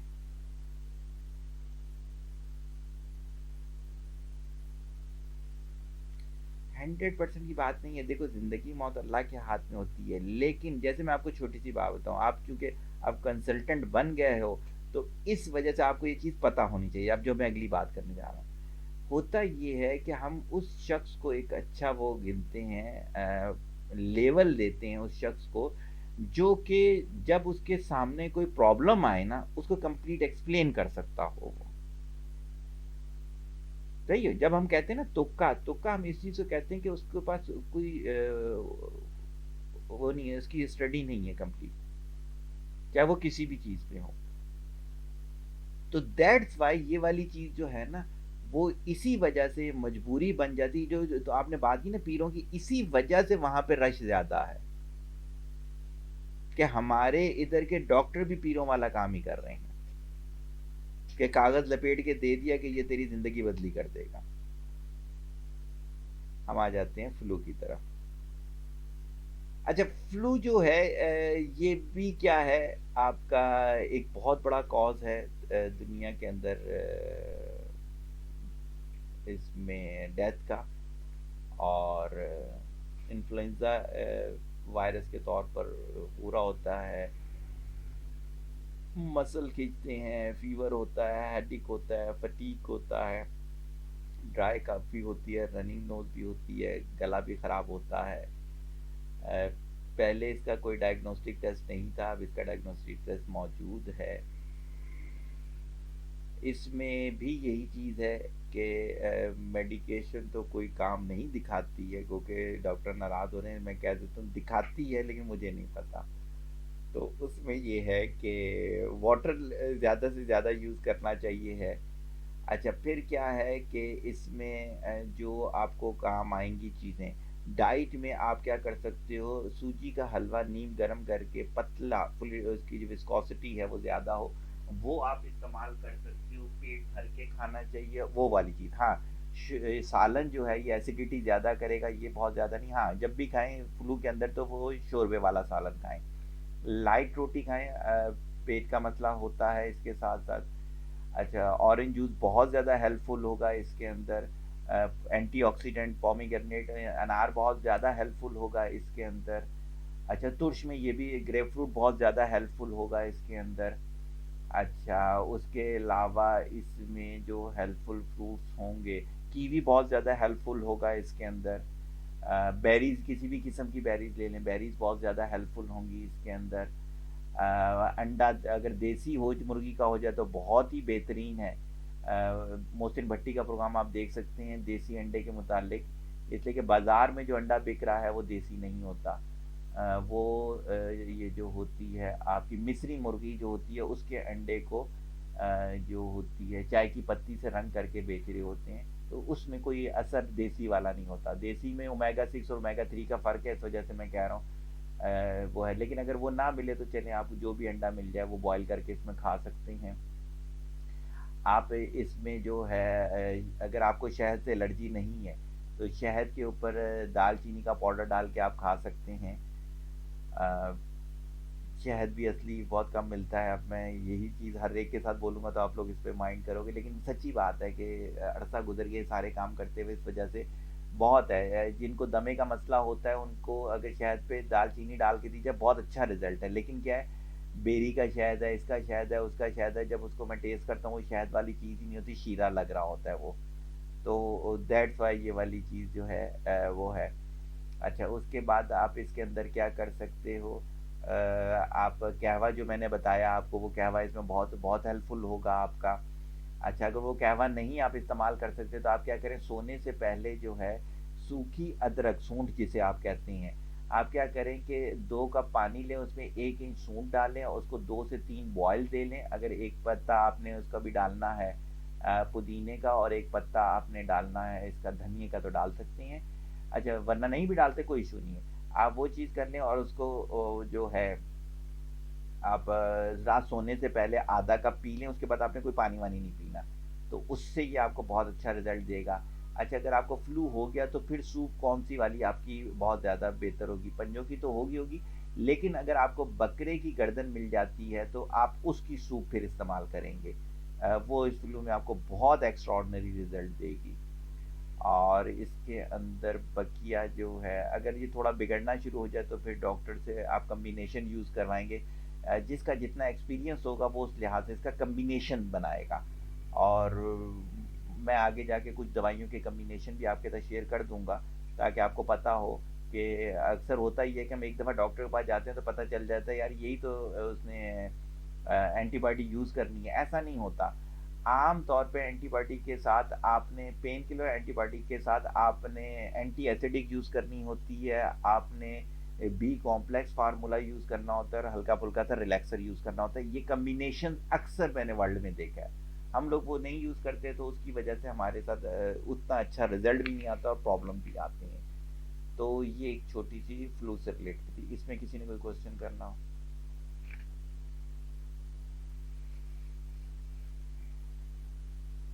सही हो गया। अच्छा जी, हम आगे आ जाते हैं।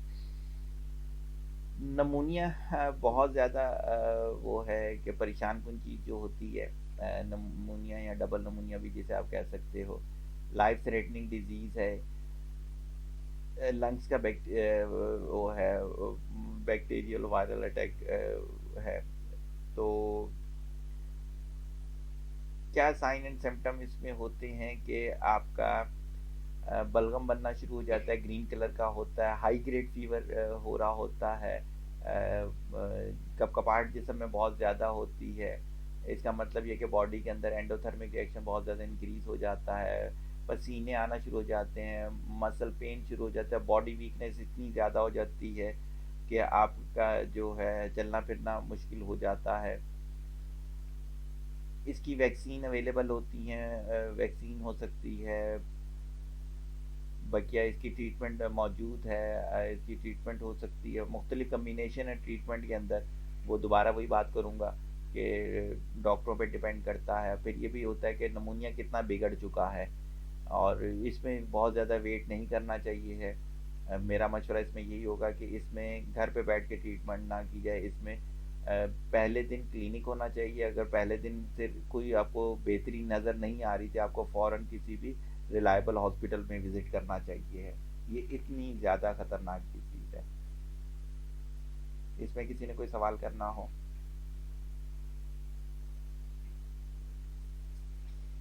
अच्छा, इससे आगे आ जाते हैं कि हमारा जो है आपका एक्यूट एयर इन्फेक्शन कान में बहुत ज़्यादा, मैंने बताया कि नज़ले की वजह से क्या होता है कि आपका नाक से कान की तरफ जो ट्यूब जा रही है वो अक्सर बंद हो जाती है।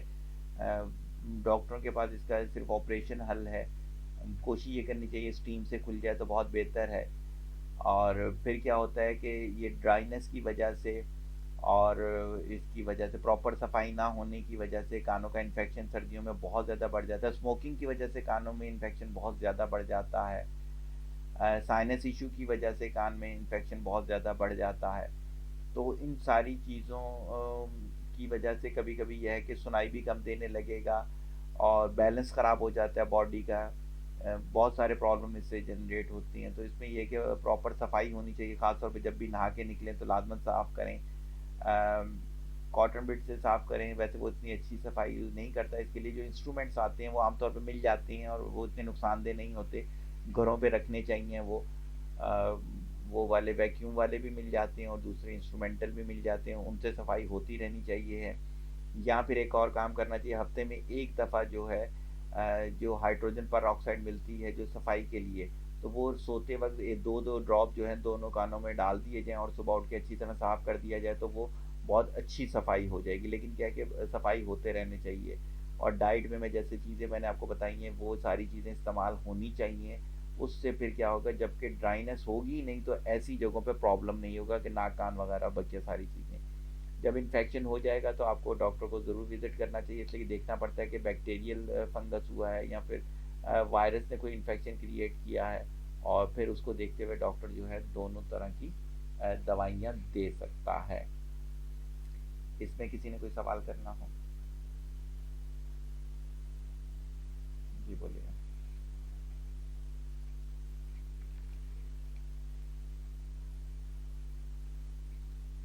जी जी जी जी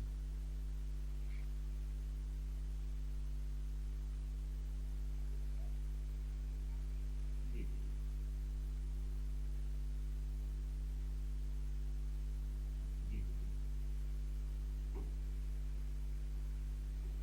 जी जी जी जी जी जी जी बिल्कुल ऐसे ही।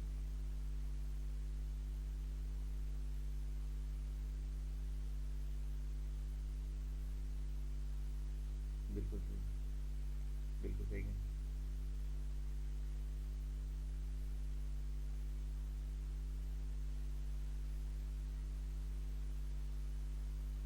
जी जी जी जी। अच्छा इस जी जी बोले, पहले बोले।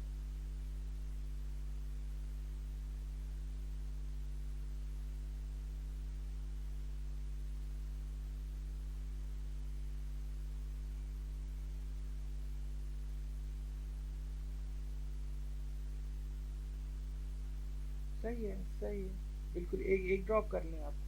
हाँ, वरना तो मैं ये कह रहा था कि ये जो होता है ना कान के लिए सफाई के लिए जो दवाई होती है, ये इतना कोई स्ट्रॉन्ग हाइड्रोजन पेरोक्साइड होता नहीं है। लिखा हुआ तो इन्होंने होता है इसके ऊपर। इस वजह से मैंने 2 ड्रॉप बोल दिए, वरना आपकी बिल्कुल सही, आपका एक्सपीरियंस है, लाइव एक्सपीरियंस है। तो बिल्कुल हम इसको यहाँ पे करेक्ट कर देते हैं इस बात को कि 1 ड्रॉप भी बहुत हो जाएगा, और वो भी वंस इन अ वीक मैं कह रहा हूँ। तो इंशाल्लाह ताला ऐसा कोई प्रॉब्लम नहीं होगा। और साथ में फिर ये है कि कभी कभार कोकोनट ऑयल जो है वो आपने लगा दिया, तो उसकी वजह से जो छोटा मोटा प्रॉब्लम हुआ अंदर वो हो जाएगा, क्योंकि ये जो होता है ये जख्म को क्योर करता है कोकोनट ऑयल, तो वो चीज़ हो जाएगी। अच्छा फिर आपने, जी जी जी जी, अब इंस्ट्रूमेंट जो है मैं ये ना आप लोगों के साथ ग्रुप में शेयर कर दूंगा। मैंने बेसिकली अली एक्सप्रेस से बहुत सारे मंगाने की कोशिश की, लेकिन दरमियान में वो कोविड की वजह से वो नहीं आ रही थी, शिपमेंट्स नहीं आ रही थी, आया नहीं। तो उसकी मैं फिर तस्वीरें शेयर कर दूंगा। तो वो बेसिकली घरों पे आम तौर पे इस्तेमाल हो जाए तो कोई नुकसानदेह नहीं होगा। हाँ, जो 10 साल से छोटी उम्र का बच्चा है उसके लिए पेरेंट्स खुद इस्तेमाल करें, लेकिन 10 साल से बड़ी उम्र का बच्चा उसको इस्तेमाल कर सकता है। तो वो ये है कि मेटेलिक भी होते हैं, नॉन मेटेलिक भी होते हैं, दोनों तरह के। कोई भी सेफ हैंड देख के अपनी फैमिली की बिहेवियर को देखते हुए वो आप इस्तेमाल कर सकते हैं।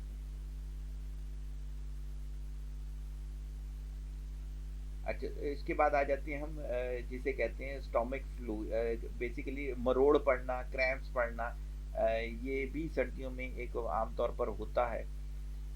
और ये क्या है, इसके सिम्टम यही है कि आपको उल्टी हो सकती है, नौजिया फील हो सकता है, पेट में क्रैम्प्स पड़ रहे होंगे, मोशन हो रहे होंगे, डायरिया जिसे आप कहते हो, फीवर हो रहा होगा, हेडेक हो रहा होगा, कमज़ोरी फील हो रही होगी, ये वाली सारी चीज़ें। तो इसमें करने वाले जो काम होते हैं वो ये है कि मोशन बहुत ज़्यादा हो तो ORS तो लाजमन आपने इस्तेमाल करना ही करना है।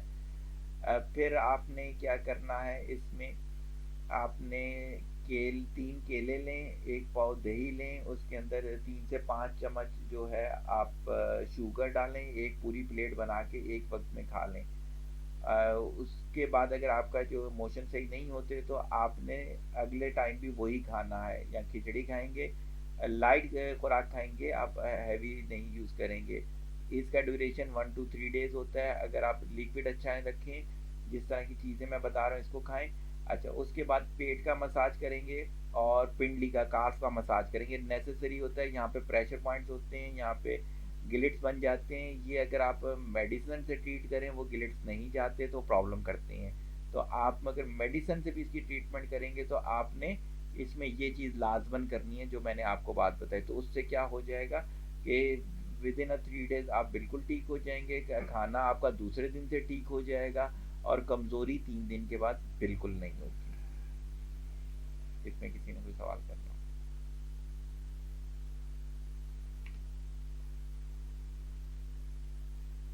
स्ट्रेप थ्रॉट ये है थ्रॉट इन्फेक्शन हो जाना, गले आ जाना, जिसे आप तौर तौर पे कह रहे होते हो। अगर आपका जो है बलगम नहीं बन रहा अभी, और सिर्फ थूक जो है वो थोड़ा सा गाढ़ा हुआ है, तो एलर्जी हुई है जिसकी वजह से ये हो गया। आप गरारे कर सकते हैं, नीम गर्म पानी में नमक डाल के आप गरारे कर सकते हैं। अगर आपको बीपी का मसला है तो आप ये जो होती है डिस्प्रीन होती है उसके गरारे कर सकते हैं, आप उसके ना करें, नमक के गरारे ना करें। आप गले का मसाज कर सकते हैं, थ्रॉट मसाज जिसे कहा जाता है। इसके जो गिलिट्स बनते हैं, जो नॉट्स बनते हैं, ये कलाई पे बनते हैं। आप मसाज के थ्रू, ये नेट पे अवेलेबल भी हैं तस्वीरें, ना हो मेरे से भी तस्वीरें ले सकते हैं इस मसाज की, आप ये कर सकते हैं। फिर आप जो मैंने कहवा बताया वो कहवा इसके लिए बहुत बेस्ट है। अगर वो नहीं करते तो सिर्फ वो अदरक वाला फार्मूला भी आप कर सकते हैं, उससे ये वाली चीज़ बेहतर हो जाएगी। हलवा इसके लिए बहुत बेस्ट होगा, इसका मसाज हो जाना चाहिए। लिक्विड इनटेक बहुत ज़्यादा आप रखेंगे इसमें, धूप में बैठने से इसमें बहुत फ़ायदा होता है, वो आप कर सकते हैं, लेकिन पानी के साथ धूप में बैठेंगे, उसके बगैर नहीं बैठेंगे। अगर ये सारी चीज़ें आप करेंगे तो 2 दिन का ड्यूरेशन होता है इसका, 2 दिन के अंदर ये वापस अपनी जगह पर आ जाते हैं। अगर ये नहीं करें और सिर्फ डाइट अच्छी कर लें तो इसका 7 दिन का ड्यूरेशन होता है, उसमें भी इसको अपने नॉर्मल चीज़ पे आ जाना चाहिए। एंटीबायोटिक यूज़ की जा सकती है, जो भी आपकी फैमिली में यूज़ होती है आप वो यूज़ करेंगे, लेकिन बेबी डोज यूज़ कीजिएगा, इसमें हैवी डोज यूज़ नहीं कीजिएगा। आमतौर पे मैंने देखा है डॉक्टर जो है इसमें है जहाँ भी एडल्ट हो जाता है बच्चा तो उसको 500 पोटेंसी यूज़ कर देते हैं। ऑलरेडी बॉडी इतनी ज़्यादा वीक हो चुकी है हमारे बच्चों की कि मेरा ख्याल से 250 एनफ है, सही हो गई। तो एक पेन किलर के साथ 250 पोटेंसी के साथ सुबह दोपहर शाम यूज़ कर लिया जाए तो, और वो भी 5 डेज। मेरा नहीं ख्याल, मेरे पास अभी एक मासूम बच्ची है कि 10-11 साल की, 21 दिन तक उसकी वो एंटीबायोटिक यूज़ की हुई थी, कोई उस बेचारी को आराम नहीं आ रहा था। कराची के बड़े अस्पतालों से वो वापस आई थी, अल्हम्दुलिल्लाह हमने उसकी दवाई उसी दिन ख़त्म करके, हमने कहा जो इसके अंदर चीज़ें थी वो तो अल्लाह ने किया, ख़त्म हो ही गई हैं, अब नेचुरल ट्रीटमेंट पे आ जाएं। डाइट को मैनेज किया, मसाज थेरेपी इस पे मैनेज किया, अल्हम्दुलिल्लाह बिल्कुल ज़रूरत नहीं पड़ी किसी मेडिसिन की। तो दैट्स वाई ये जो मैं चीज़ें बता रहा हूँ ये मेडिसिन के साथ भी किया करें, ताकि जो उसके साइड इफ़ेक्ट्स हैं फिर वो लेके आपको बैठना पड़ जाएगा। इसमें थ्रॉट इन्फेक्शन से रिलेटेड कोई चीज़ पूछनी है?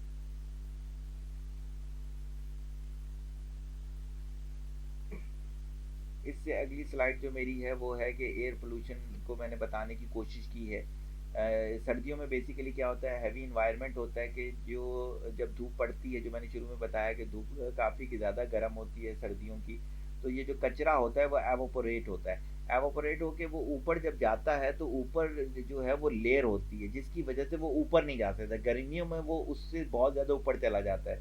जो सांस की बीमारियां ज़्यादा होने का वजह है वो ये वजह है कि ये बहुत ही नीचे लेवल पे होता है, और जैसे जैसे हमारी पोल्यूशन बढ़ रही है इसका लेवल बहुत नीचे होता जा रहा है। आप कभी किसी बड़ी बिल्डिंग पे चढ़ के देखें तो आपको बाकायदा एक लेयर नज़र आएगी कचरे की। तो इस वजह से मास्क का इस्तेमाल ज़रूर करें। बच्चियां जो हैं वो पर्दा करती हैं, उसी से कवर हो जाता है माशाल्लाह, उनको मास्क ना भी यूज़ करें तो बेहतर हो जाएगा। लेकिन जो लड़के हैं उनको मास्क यूज़ करना चाहिए कहीं पे भी ट्रैवल करते हो। और एक मास्क को एक हफ्ते नहीं चलाना होता। मैंने ये भी देखा है कि लोग एक एक मास्क एक हफ्ता चलाते हैं तो भाई वो कचरा ही फिर अंदर जाना शुरू हो जाता है। आप रीयूजेबल मास्क बनवाएं, और आप क्या करें 3 से 4 मास्क रखें। एक आपने यूज़ किया तो 3 धुले हुए होने चाहिए, दूसरे दिन दूसरा यूज़ किया तो बकिया धुल जाना चाहिए, सही हो गया। तो ये वाली चीज़ अगर आप करेंगे तो इंशाल्लाह ताला आप काफ़ी हद तक बच सकते हैं, क्योंकि ये हमारे सेंसर जो हैं नाक और मुंह, यहाँ से बैक्टीरिया नहीं इन्होंने या फिर आपके हाथों से इन्होंने, ये दोनों चीज़ें आप अच्छे तरीके से कवर रखें और धो के रखें तो काफ़ी हद तक चांस है कि बैक्टीरियल वायरल से बच सकते हैं। इसमें किसी ने कोई सवाल करना है?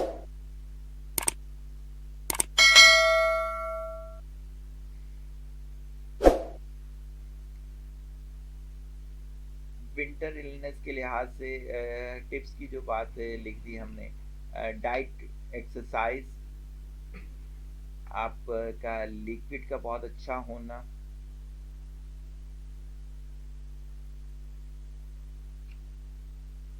आपने डाइट जो है वो हेल्थी खानी है, बाहर के खाने बिल्कुल क्रॉस कर दें।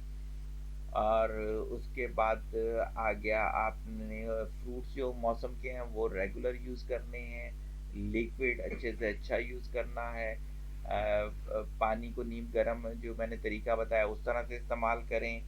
कहवा सूप, इसका पैटर्न बनाएंगे, एक ही दिन सारी चीज़ें, जैसे मछली भी ले ली, कहवा भी ले लिया, सूप भी ले ली, तो आपको नींद ही नहीं आएगी, इतनी एंजाइटी हो जाएगी, आपको हार्ट बर्निंग हो जाएगी आपको। तो ये जो मैंने पैटर्न बताया इस पैटर्न पर ही आपने इस्तेमाल करना है। बाथिंग वगैरह कोशिश करें डेली हो जाए, नहीं हो सकता ऑल्टरनेट डेज में हो जाए। लेकिन क्या है कि आपको ये चीज़ ख़ास तौर पे रखनी है कि जितना ज़्यादा आपके पानी से सफाई नहीं होगी उतना ज़्यादा आपके लिए बैक्टीरियल अटैक होना आसान हो जाता है। अच्छा, उसके बाद आपका आ जाता है कि ड्रेस तो डेली फिर आपको चेंज करना पड़ेगा अगर बाथिंग नहीं भी कर रहे, क्योंकि उससे फिर क्या है कि बैक्टीरिया उससे भी इन हो सकता है। फिर इंटरेक्शन जो है ख़ास तौर पे बच्चे हमें बहुत अच्छे लगते हैं, हम बच्चों से प्यार करते हैं, बाहर से आए हमारे हाथ भी गंदे, हमारे मुंह भी गंदा, हम उठाएंगे उससे प्यार भी करेंगे, चूमेंगे भी उसको, तो उस बेचारे का कोई कसूर भी नहीं होता और हम उसको अपने बैक्टीरिया से ट्रांसफ़र कर देते हैं। सबसे पहले आप लोगों को ये करना चाहिए, बाहर से आने के बाद हाथ धोने के बाद आपने जिससे भी मुलाकात करनी है वो मुलाकात करें। फिर ये है कि आपने स्ट्रेस जो है वो कम से कम लेना है, उसके लिए आपको वॉक बहुत अच्छी करनी है, आपको जो है एक्सरसाइज अपनी रेगुलर करनी, 1 आवर आपका जो है वो इसमें जाना चाहिए, 30 मिनट एक्सरसाइज वॉक होनी चाहिए, 30 मिनट की एक्सरसाइज मिनिमम होनी चाहिए है। तो आपका क्या है कि बहुत अच्छा हो सकता है कि इन तमाम चीज़ों से लड़ना। फिर मैंने आपको बताया प्याज अदरक लहसुन का, इन साहब ने पूछा मेरे से कि अगर हम उसे रॉ फॉर्म में सैलेड के साथ खा लें, बहुत अच्छी बात है, आप सही है, पेस्ट नहीं बनाते, आप उस तरह से खा लें, लेकिन डेली बेसिस पे आपने जाना है, इसको कितने इनटेक करना है। फिर मैंने कहा आपको कि आपने लौंग जो है वो हर खाने के साथ खाना है, आखिरी निवाले के अंदर खा लेंगे तो एसिडिटी भी नहीं होगी, ये एंटी वायरल भी होता है, एंटी बैक्टीरियल भी होता है। विटामिन सी का इस्तेमाल आपने ज़्यादा करना है, विटामिन सी के सोर्सेज आप नेट पे सर्च भी कर सकते हैं, आपको पता है सबको, सिट्रस फूड जितने होते हैं इनके अंदर विटामिन सी मौजूद होता है। आप स्ट्रॉबेरीज के अंदर होता है, अच्छा टमाटो रह गया था, टमाटर आपका क्या है कि आप अगर रोज़ाना 3 टमाटर खा लें या उनका पेस्ट बना के खा लें तो उससे क्या है कि आपके ब्लैडर के बहुत सारे मसले हल हो जाते हैं। सर्दियों के अंदर ब्लैडर भी सेंसिटिव हो जाता है, उसका भी इशू है किडनी के साथ, मैं इसको भी डिस्कस करना चाहता था, ये हो गया, ऊपर से गुजर गया। तो आपने इसको यूज़ करना है, हाँ जिनके साथ किडनी का इशू है वो टमाटो को फिर स्किप करेंगे। अच्छा उसके अलावा जो है वो आप इसमें विटामिन सी की सोर्सेज मैंने बता दी, मिर्चें जो हैं, और ख़ास तौर पे ये वाली जो शिमला मिर्च होती है इसमें बड़ा अच्छा विटामिन सी होता है, आप इसे इस्तेमाल कर सकते हैं। अच्छा मछली का इस्तेमाल भी बता दिया मैंने, ये भी इस्तेमाल बता दिया। कॉर्न भुट्टा जो है ये किडनी के लिए बहुत अच्छा होता है, आप बॉयल करके भुट्टा अच्छा चबा के इस्तेमाल कर सकते हैं।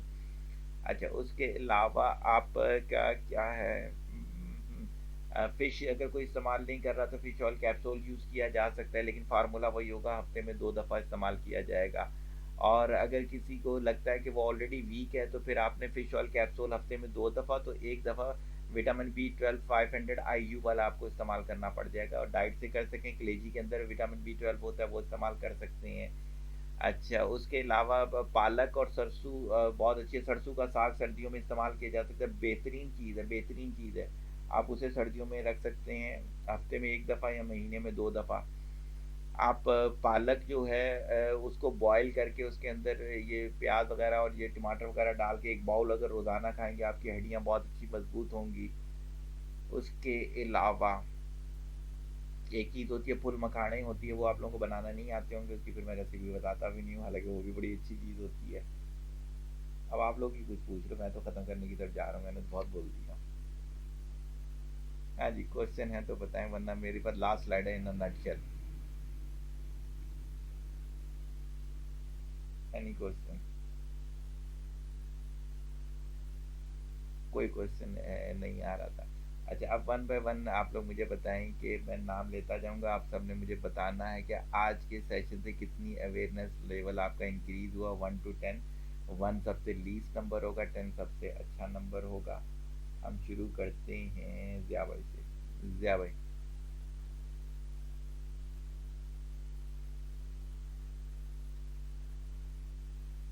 अच्छा अब देखिए मेरे कहने पे आया, वैसे नहीं आ रहा था।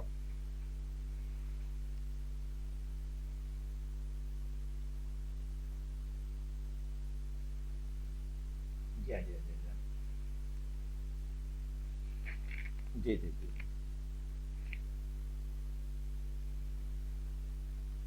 कंसल्टेंट डॉक्टर तो नहीं होता, मैं कोई डॉक्टर तो नहीं हूं ना, आप मेरी कंसल्टेंसी में तो है ना।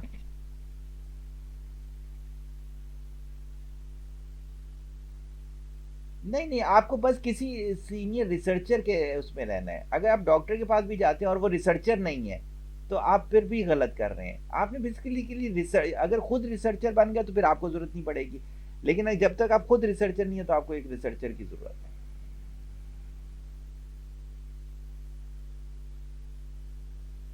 इंशाल्लाह अल्लाह ताला आपका ये भरम कायम रखे। नहीं नहीं, ये चीज है ना कि अल्लाह ने इज्जत हमारी बनाई हुई है तो वो कायम रखे।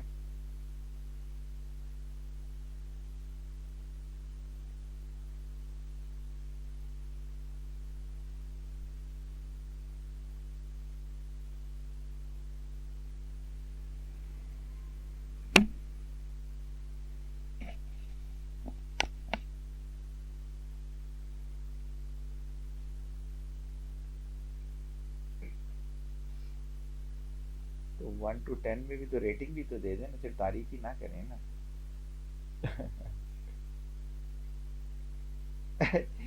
अच्छा अच्छा, चले जी, अल्लाह खुश रखे। आपसे तो हाँ उम्मीद ऐसी ही रहती है। नहीं नहीं, आप तो अल्हम्दुलिल्लाह मेरे उन लोगों में से हैं। अगर आपको याद हो जब आपने ज्वाइन किया था, उस वक्त आप अपना वो स्टेटस देखें बॉडी का, और माशाल्लाह आज मैं बाकायदा, याद होगा आपके बारे में ही कहता हूँ जब थेरेपी आपकी करता हूँ, कि आप आज के नौजवानों से ही माशाल्लाह बहुत अच्छे लेवल पर हैं। आज के जो नौजवान हैं उनकी बॉडी माशाल्लाह ऐसी नहीं है जितनी आपकी है। तो अल्हम्दुलिल्लाह, इस बारे में तो एग्री।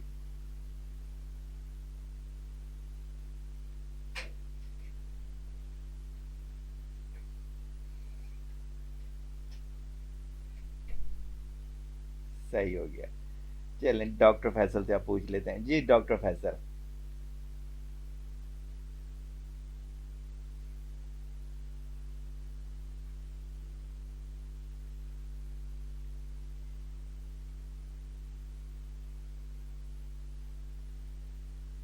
अच्छा, यहाँ पर एक चीज़ और बता दें, याद होगा जब आपसे मैंने शेयर किया था कि बोलना चाहिए, तो आपने कहा था लोग कंफ्यूज हो जाएंगे, ना करें। तो कंफ्यूज हुए आज लोग, या आप समझते हैं कि सही रहा पूरा? अल्हम्दुलिल्लाह।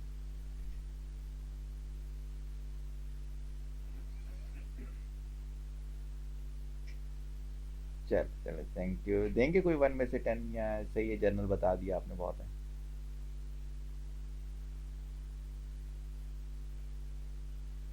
चल, अल्लाह अल्लाह खुश रखे, बहुत है। हाँ हाँ, आपकी तो फील्ड है ना, आप तो इसमें हाँ बिल्कुल ऐसे ही है। डॉक्टर जोना।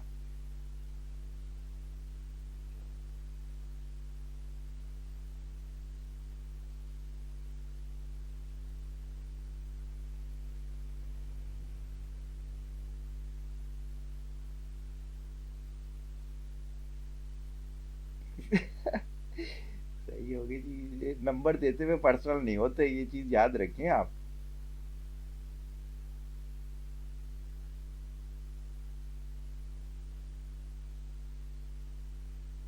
सही हो गए, हाफिज आसिम।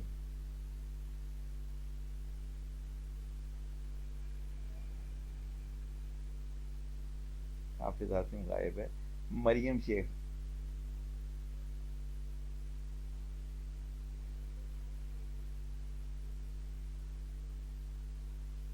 हाफिज, आप बोल रहे हो?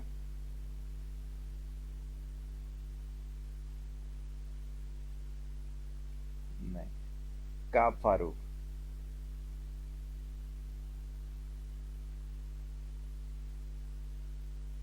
काब भी नहीं है। अच्छा जी, अफरा अंसारी।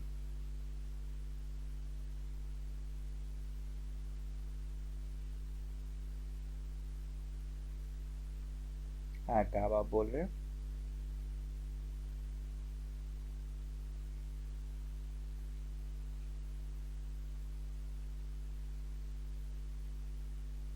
काब, आपकी आवाज़ नहीं आ रही मेरे को।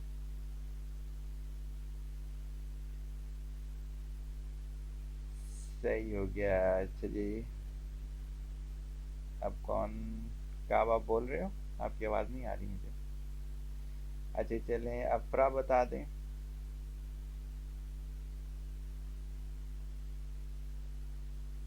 वालेकुम सलाम जी बेटा।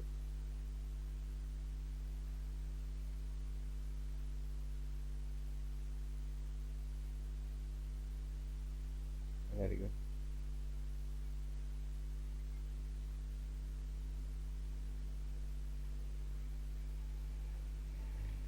सही हो गया, चलिए अच्छी बात है, बहुत अच्छी बात है। अलिशबा।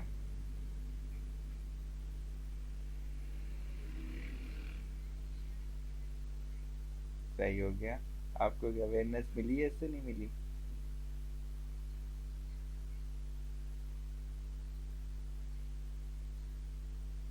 हम्म।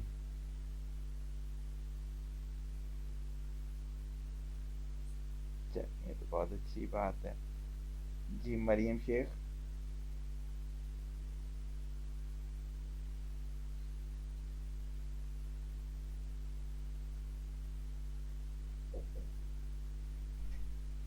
हम्म। इंशाल्लाह।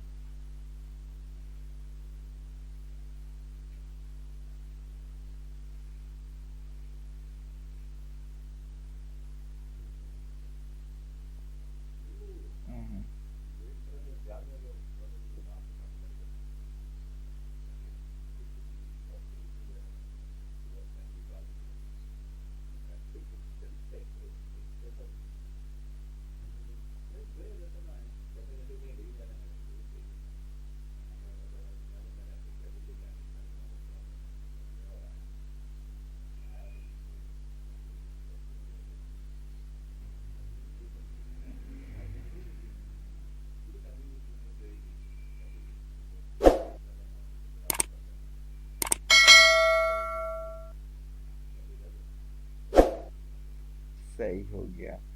अच्छा, काब रह गया था, काब